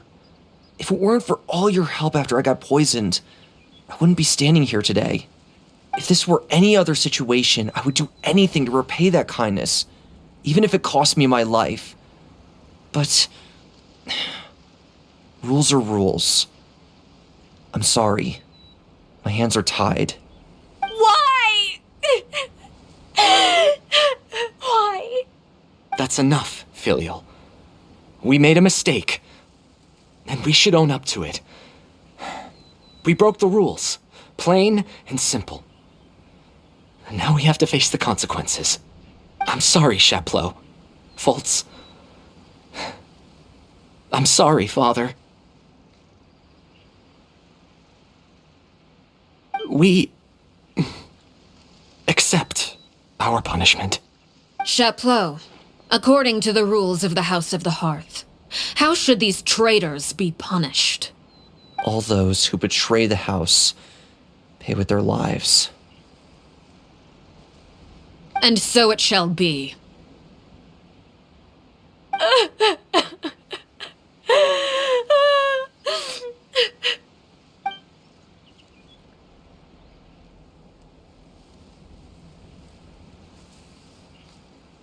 Father, please wait! Something you want to say, Linny? Please reconsider, Father. What Filial and the others did, does it really count as betrayal? We all come from broken families. From the very first day we joined the House of the Hearth, we wanted nothing more than to make it a real home. But the truth is, none of us know what a real home should look like. I'm not saying I have all the answers. All I know is this. Killing Filial and the others may uphold the rules, but doing so will only bring us further away from being a real family than we've ever been. So please, Father, please reconsider. I agree with Linny. Father, please.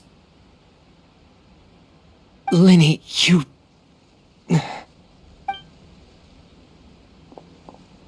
I also agree with Linny.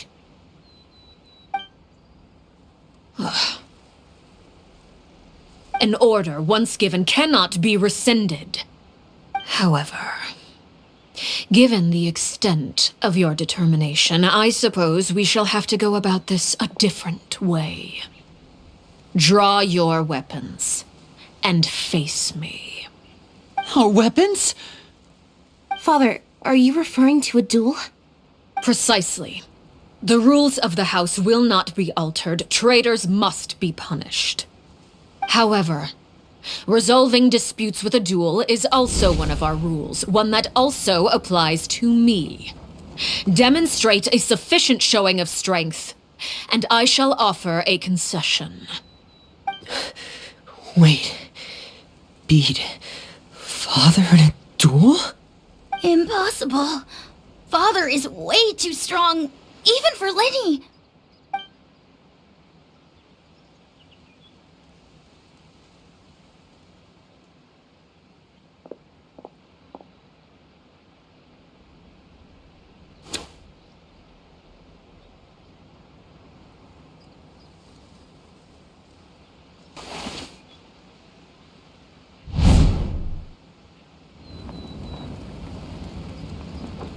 Did you hear that, Traveler?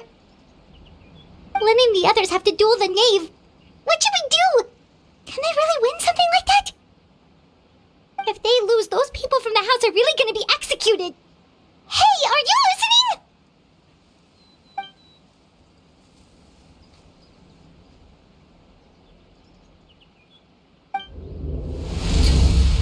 Don't you want to say a proper goodbye at least? Anger makes you impulsive. Sorrow causes you to waver.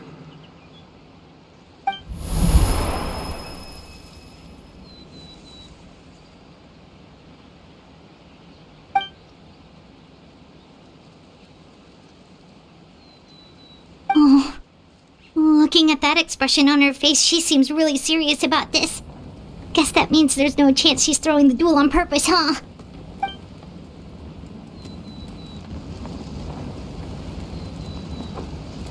When guests are around, families are often on their best behavior. And any disputes are less likely to escalate.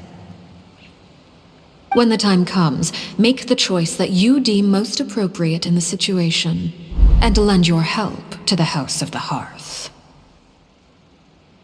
What's wrong, Traveler? Hey, where are you going? Traveler? You're asking to join the duel against the knave? I'll allow it. We do have a ready-made dueling ring at our disposal, after all. All I would advise is this. Keep a firm grasp on your weapon, and give it your all. Any less, and you may just lose your life.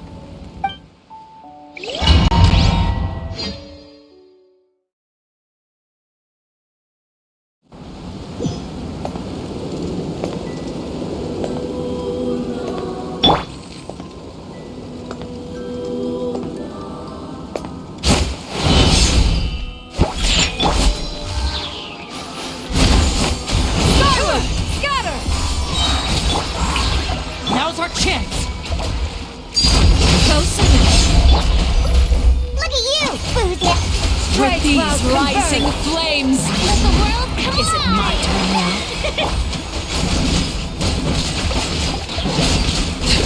Everlasting as the moon!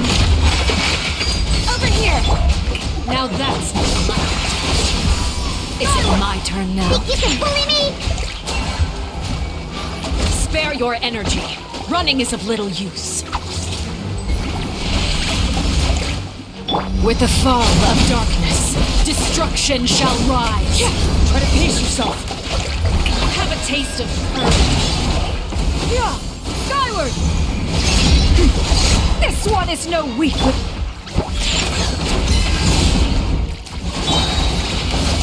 Lightning, echoing song!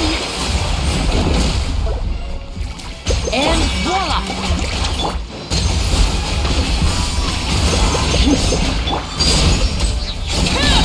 This is where you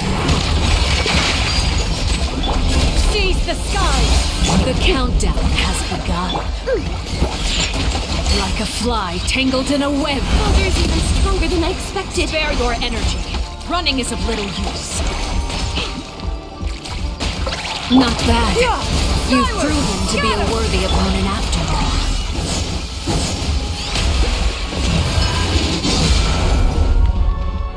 With these rising flames,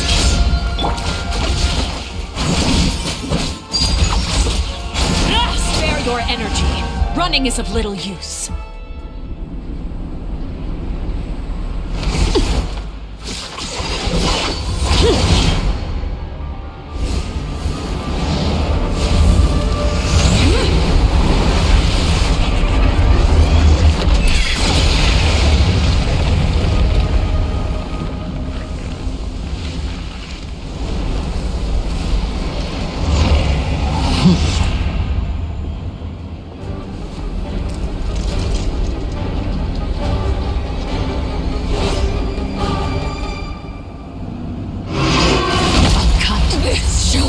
Who's next? Be my fate. Yeah! Got him! Skyward! Look at you, Booth! Let the world know our chance! Over here!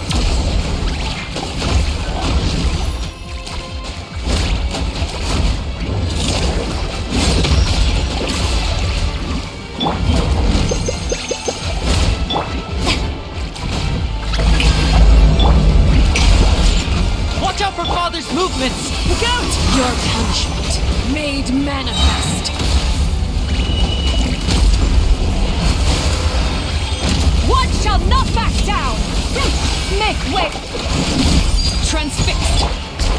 Time to shine! Now's our chance! The sun and moon have set. Only ruin remains. All hope has been extinguished. Got him!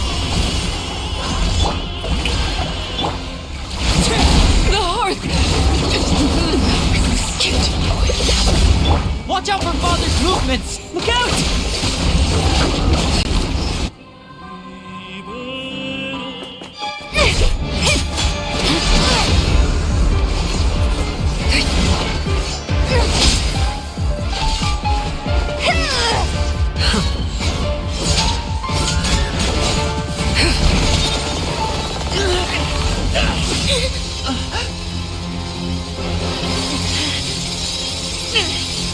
You should know better than to crowd in one place.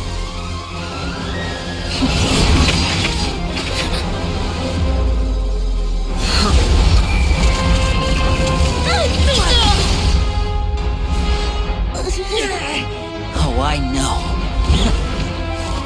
Now! I'm sorry, Father!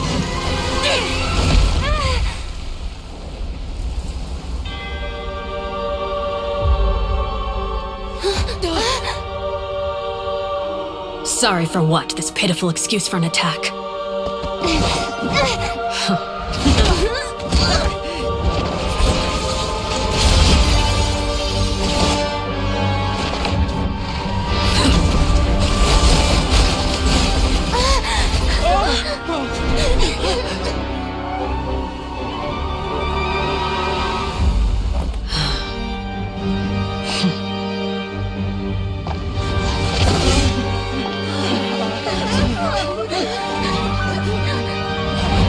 Father, no!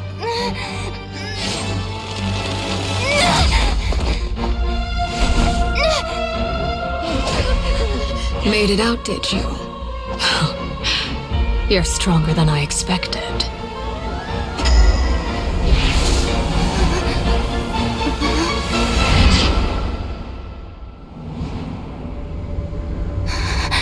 A crimson moon.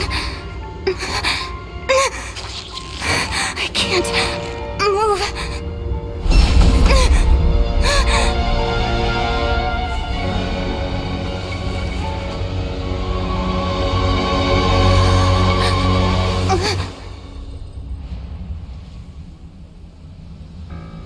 Still, not strong enough to beat me.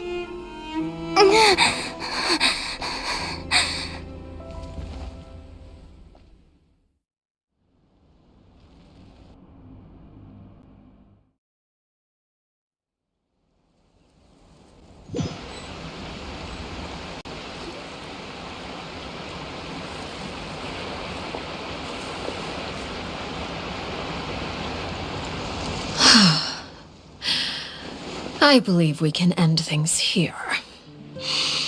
It's not often that we get to enjoy the company of guests, after all. We wouldn't want things to get too out of hand. Brother, are you alright? Lenny! Given that I am the victor of this duel, as agreed, the punishment stands. No! I never thought things would end like this. However, everyone involved in the duel demonstrated a remarkable level of strength and determination. In light of this, I'm prepared to change the method of execution. Elwar, the bottled flames I gave you for safekeeping. Do you still have them? Yes? I wasn't sure what they were for, but I've kept them super safe. I didn't lose a single one. Wonderful. Then, in just a moment, I'll have you administer them. Bottled flames? Indeed. They're the product of a secret experiment. Under certain special circumstances, flames can be extracted from my person and preserved. Once ingested, searing pain will spread across every inch of your body. No harm will come to you physically, but your memories will be burned away. If you can withstand the pain.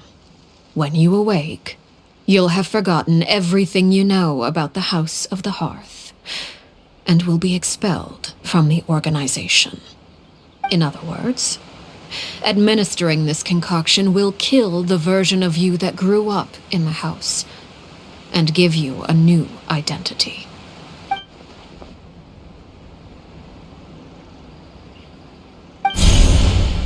Memory is a mysterious thing indeed. Losing a portion of your memories will alter your sense of self.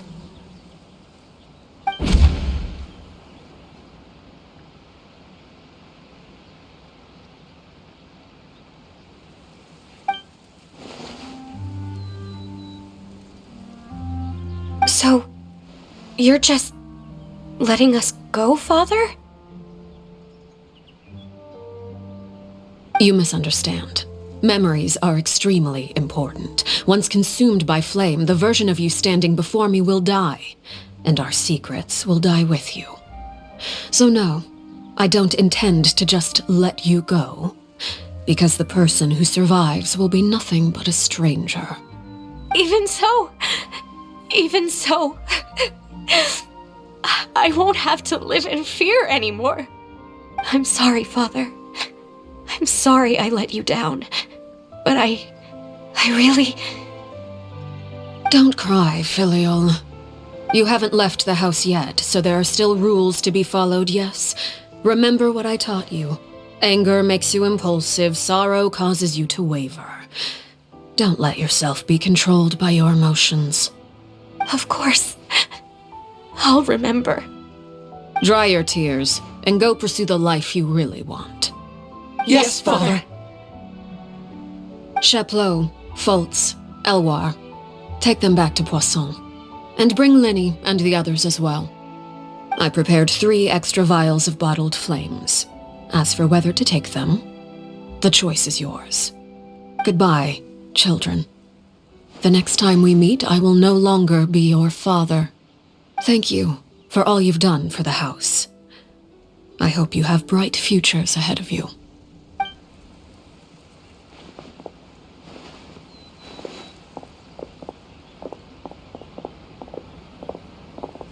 Father!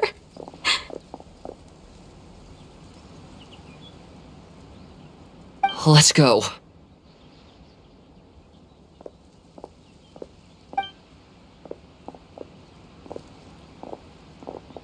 Here, grab my arm, Lenny.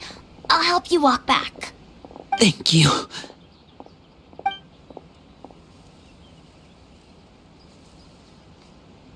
Clairvy.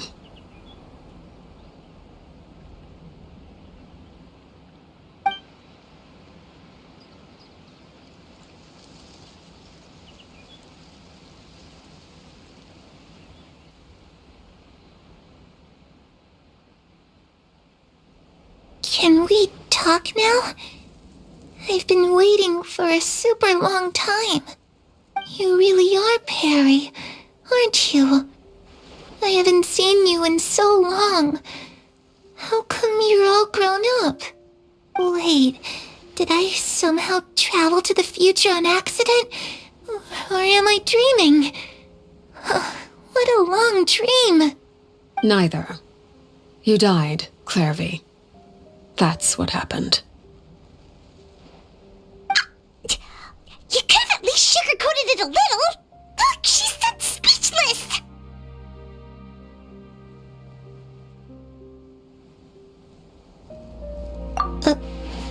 Oh. Okay then. Huh? That's it? You accepted it just like that? Yep. If that's what Perry says happened, then I believe her. Perry wouldn't lie to me. Plus, I don't really need to know why I'm like this. I'm more curious about what happens in the future. If you're a harbinger now, Perry, that means Mother is gone, isn't she? Can you tell me about it? I want to know what happened to her. And to me. You never stopped trying to defy fate. At first, no one believed you. You could only vent your frustrations to the moon. In fact, you often sought comfort in the night sky. You wanted to see the aurora, so one night we promised each other we would go to Snezhnaya to see it together. Later on, you tried to run away, but you were brought back each time. Mother spared your life, but it wasn't out of kindness. Instead, she decided to make an example of you by slowly torturing you over time. That way, the other children would know what happens to traitors. Still, you never gave up. Mother hoped that through ruthless duel after ruthless duel, she would be able to crown an ultimate victor among the children she raised. But you called on everyone to unite, to fight to a draw in order to reduce casualties. Your efforts may have only delayed the inevitable, but still. You gave them hope. You tried everything you could think of, but every attempt ended in failure. Still, you never turned your sword on Crucibina, and you never turned it on me. On that gloomy day, you told me, "For the last 16 years of my life, I've done everything I can to fight for freedom. But now, I realize that the only freedom I truly possess is the freedom to choose to die." I never imagined I would say something like that. I must have been feeling really worn down. But somehow, I still think I understand. According to Mother's plan, only one of us was going to make it until the end. And I always hoped that person would be you. If I could do it all over again, I still don't think I would make a different choice. Even when I first met you, I knew you'd be able to do what I couldn't. Is that so? Even now, I'm not sure I truly understand what kind of freedom you were trying to pursue. But as the head of the House of the Hearth and as the children's father, I've tried to give them the most basic of freedoms. The freedom to choose their own fate. It's something I discussed with the Iudex of Fontaine. The children who want to leave the house will have their memories wiped clean of all secrets pertaining to the organization. In return, they will be allowed to live a normal life in Fontaine without being prosecuted for their past. Of course, I won't simply hand freedom to them on a silver platter. They have to fight for it and prove themselves worthy of it. Only freedom that is earned has true value. That's more than enough. That's exactly the kind of life I was fighting for. You know, Perry, I think you're a pretty amazing king, and a really great father, too. I'm really happy that you're the one who took over the house. I guess I do have one regret, though.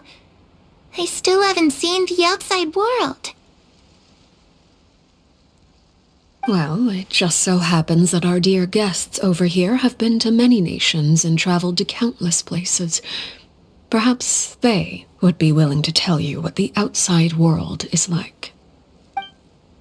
Really? Of course! We've traveled all over the place. We've got so many stories, we could probably talk your ears off for 3 days straight.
You know, I used to dream of being a bard.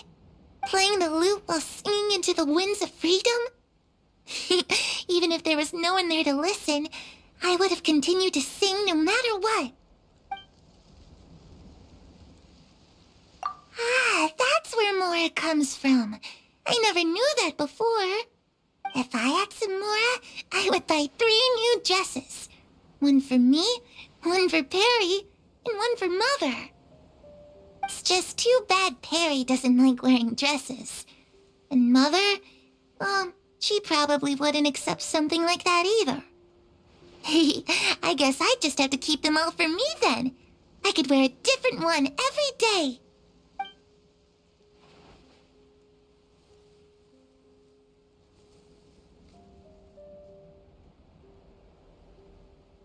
Those yokai you mentioned, what do they look like?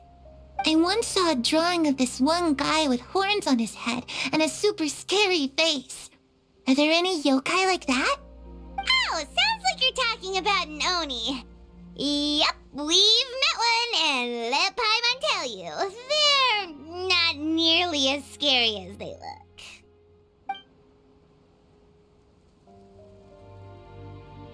I was always too afraid to skip Mother's fighting lessons. But at the academia, I bet you could do all sorts of secret things in class. Things that have nothing to do with studying. I'm just kidding. Being able to study whatever you want without having to fear for your life actually sounds pretty great.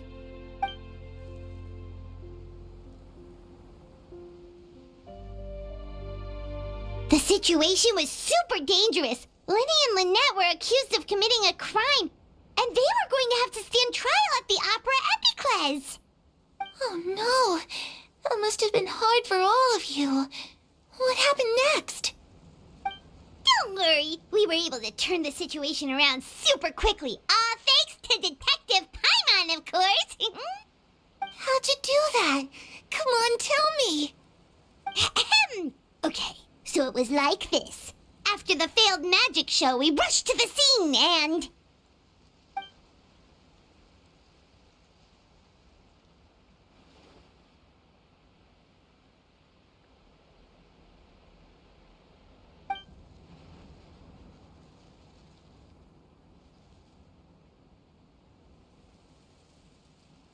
Shadows don't have the capacity to learn or grow.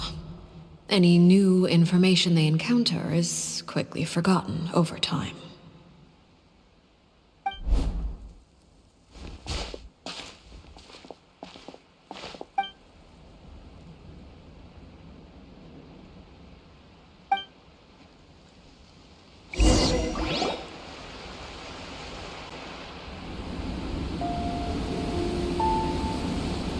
Clairvy, you've worked tirelessly from the shadows to overthrow the House of the Hearth. Now, by my authority as the Knave, I shall announce how this matter ends. You are hereby expelled from the House of the Hearth. You are no longer tied to this place, nor are you bound by its rules. You're saying that I can finally leave? I get to experience the outside world as well? Oh, I almost forgot. There's no getting older for me. Still, seeing who you grew up to be makes me really happy, Paraware. Take care of yourself. Goodbye. May we meet again someday.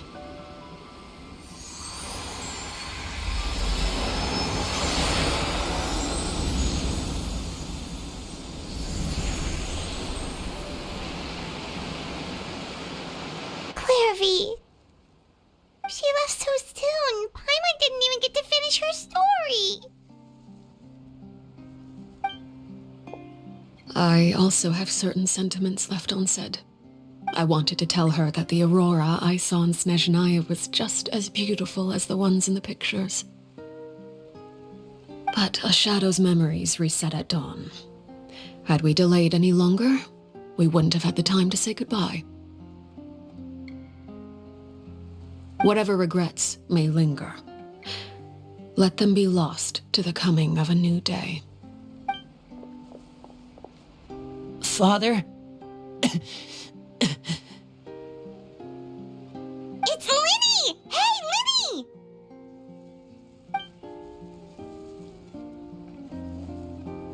What is he doing back here? Let's go check it out.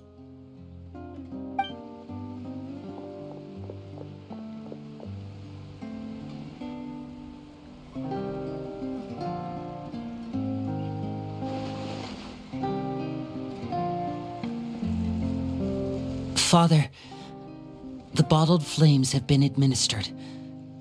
Filial and the others have left the house. And you? What have you decided? Thank you for giving us that choice, Father. But we never wanted to leave the house. It's the only home we've ever known.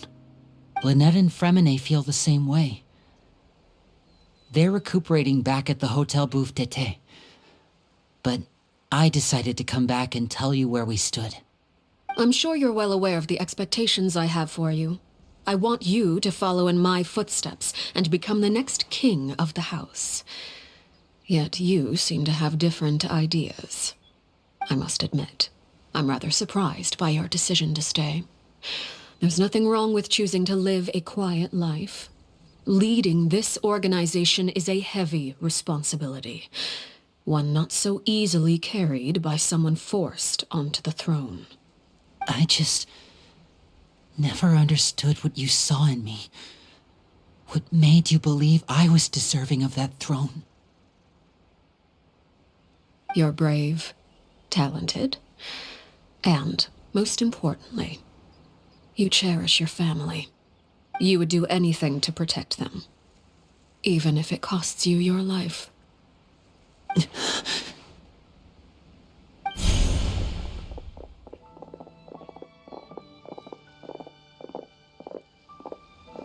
Speaking up back there was so brave of you, Linny. It's all thanks to you that we were able to convince Father to back down. You're a hero, Linny. Hero. Father is the real hero. Had Father gone all out during the duel, there's no way I would have walked away with my life. She must have had it all planned from the beginning, from the very moment she suggested a duel. I'm not deserving of that title. I'm not strong enough or smart enough. You're wrong. In my opinion, all you need to be deserving of the throne is conviction and the necessary strength to act on it. We may have different ideas of what it means to be a family, but you can hardly be said to lack conviction. What you truly lack is strength. For someone of your talent, though, that's something that will come with time. Even without that strength, you still chose to face me in a duel, even though the odds were stacked against you. That capacity to honor your convictions is what I truly see in you. Father. No one knows what the future holds, what tragedy or triumph may be in store. Being at the head of this organization requires the strength of will to face whatever comes. Caution will only hold you back. If reaching a certain standard were required to go after what you want, I would never have succeeded in killing my predecessor. Back then, there was still a considerable gap between our abilities. Strength may decide the ultimate victor, but those who let a lack of strength dictate their decisions or undermine their convictions will never be worthy of the throne. I understand, Father. Thank you. Children must grow up to surpass their parents. Only then can a family continue to flourish. The road ahead is not an easy one, so I'll ask you one last time. Are you certain you want to stay? You've done so much for me, Father, and that kindness must be repaid. Plus, with Project Stuja at hand, there are many dangers ahead, and I, for one, don't intend to back down. Protecting my family at all costs. That's my conviction. Then you're welcome to stay. As for Project Stuja, you need not be too concerned. If those cowardly businessmen and heartless dignitaries try to take us down, I'm prepared to teach them a lesson. Having members who longed for the light was our organization's last weakness. With those members no longer among our ranks, the House of the Hearth is like a spider hiding in the shadows. We need only wait for our prey to come to us. At present, our imperative is to use their plan to our advantage. In doing so, a crimson moon shall rise amid the frigid blizzards of winter. No demonstration of loyalty shall go unrewarded, and no sacrifice shall be in vain. As for the two of you, whether we meet again as friend or foe, I'll remember the camaraderie we shared in this moment. No matter how arduous the journey ahead, I hope we both reach our desired destination.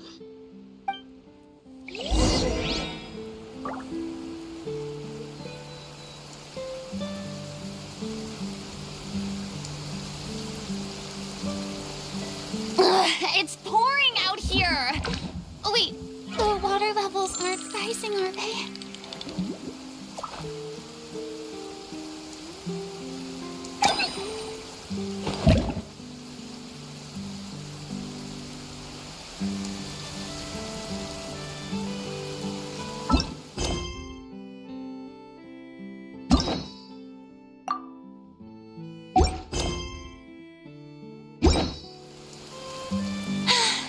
Being too popular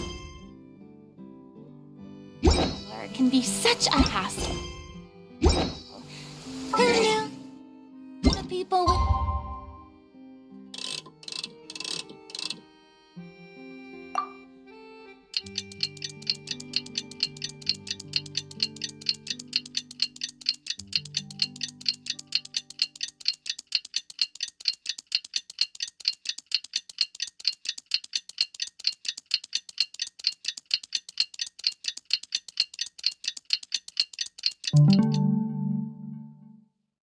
Dorm you so much. Didn't Linny say that Lynette and Fremine were recovering at the Hotel Bouffe d'été?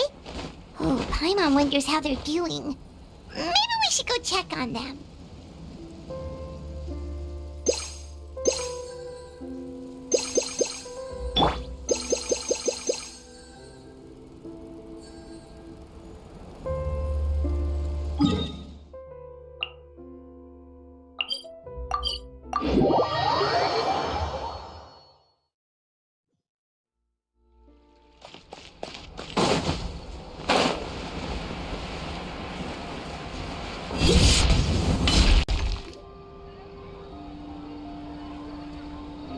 Lynette? Fremine? How are you feeling? Much better. Whew, what a relief! What about you? Are you feeling alright? I knew you'd come out unscathed. Us, on the other hand, well, we've been bedridden for 2 days. I couldn't even turn over. Oh, and I wanted to ask, is Clairvy gone? Linny and the other members have left Poisson and returned to the House of the Hearth. According to him, there haven't been any more sightings of a spirit roaming the house. I see. I'm glad. Father came to check up on us 2 days ago and told us about what happened with Crucibina and Clairvy. Actually, I've met Crucibina before.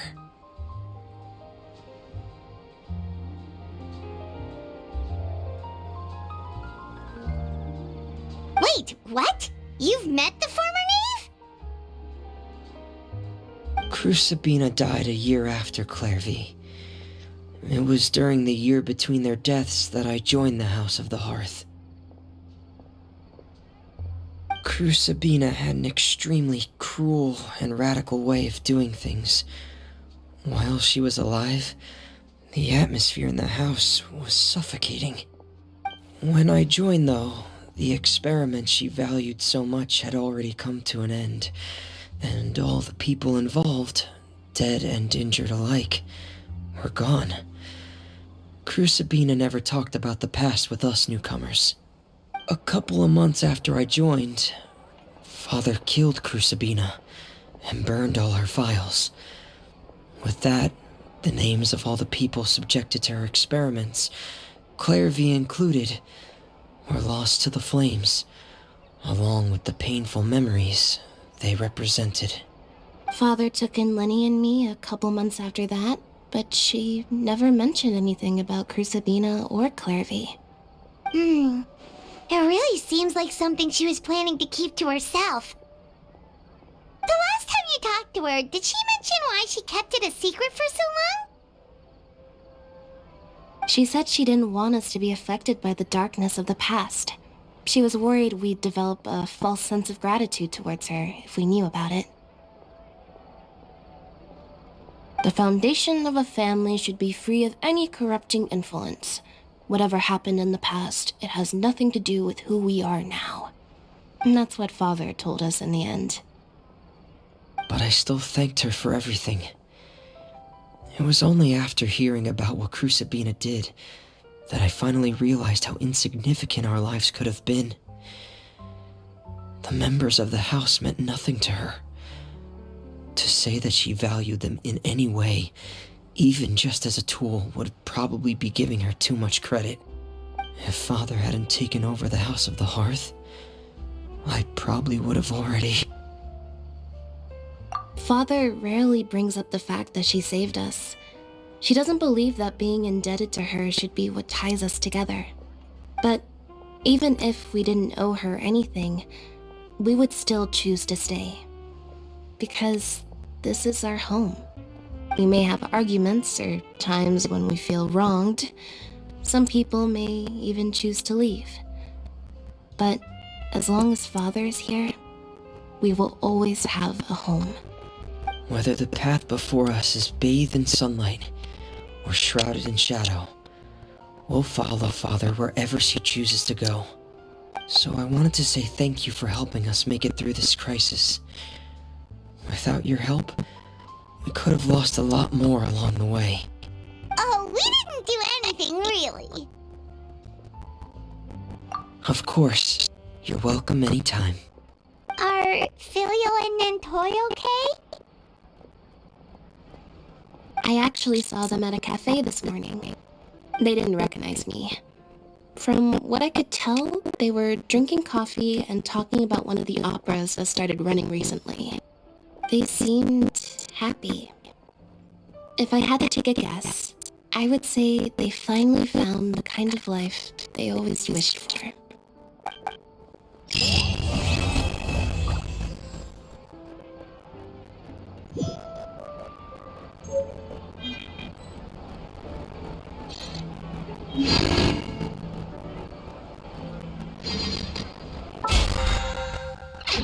Something you wish to report?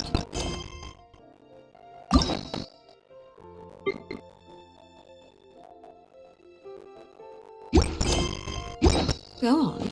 You have my undivided attention.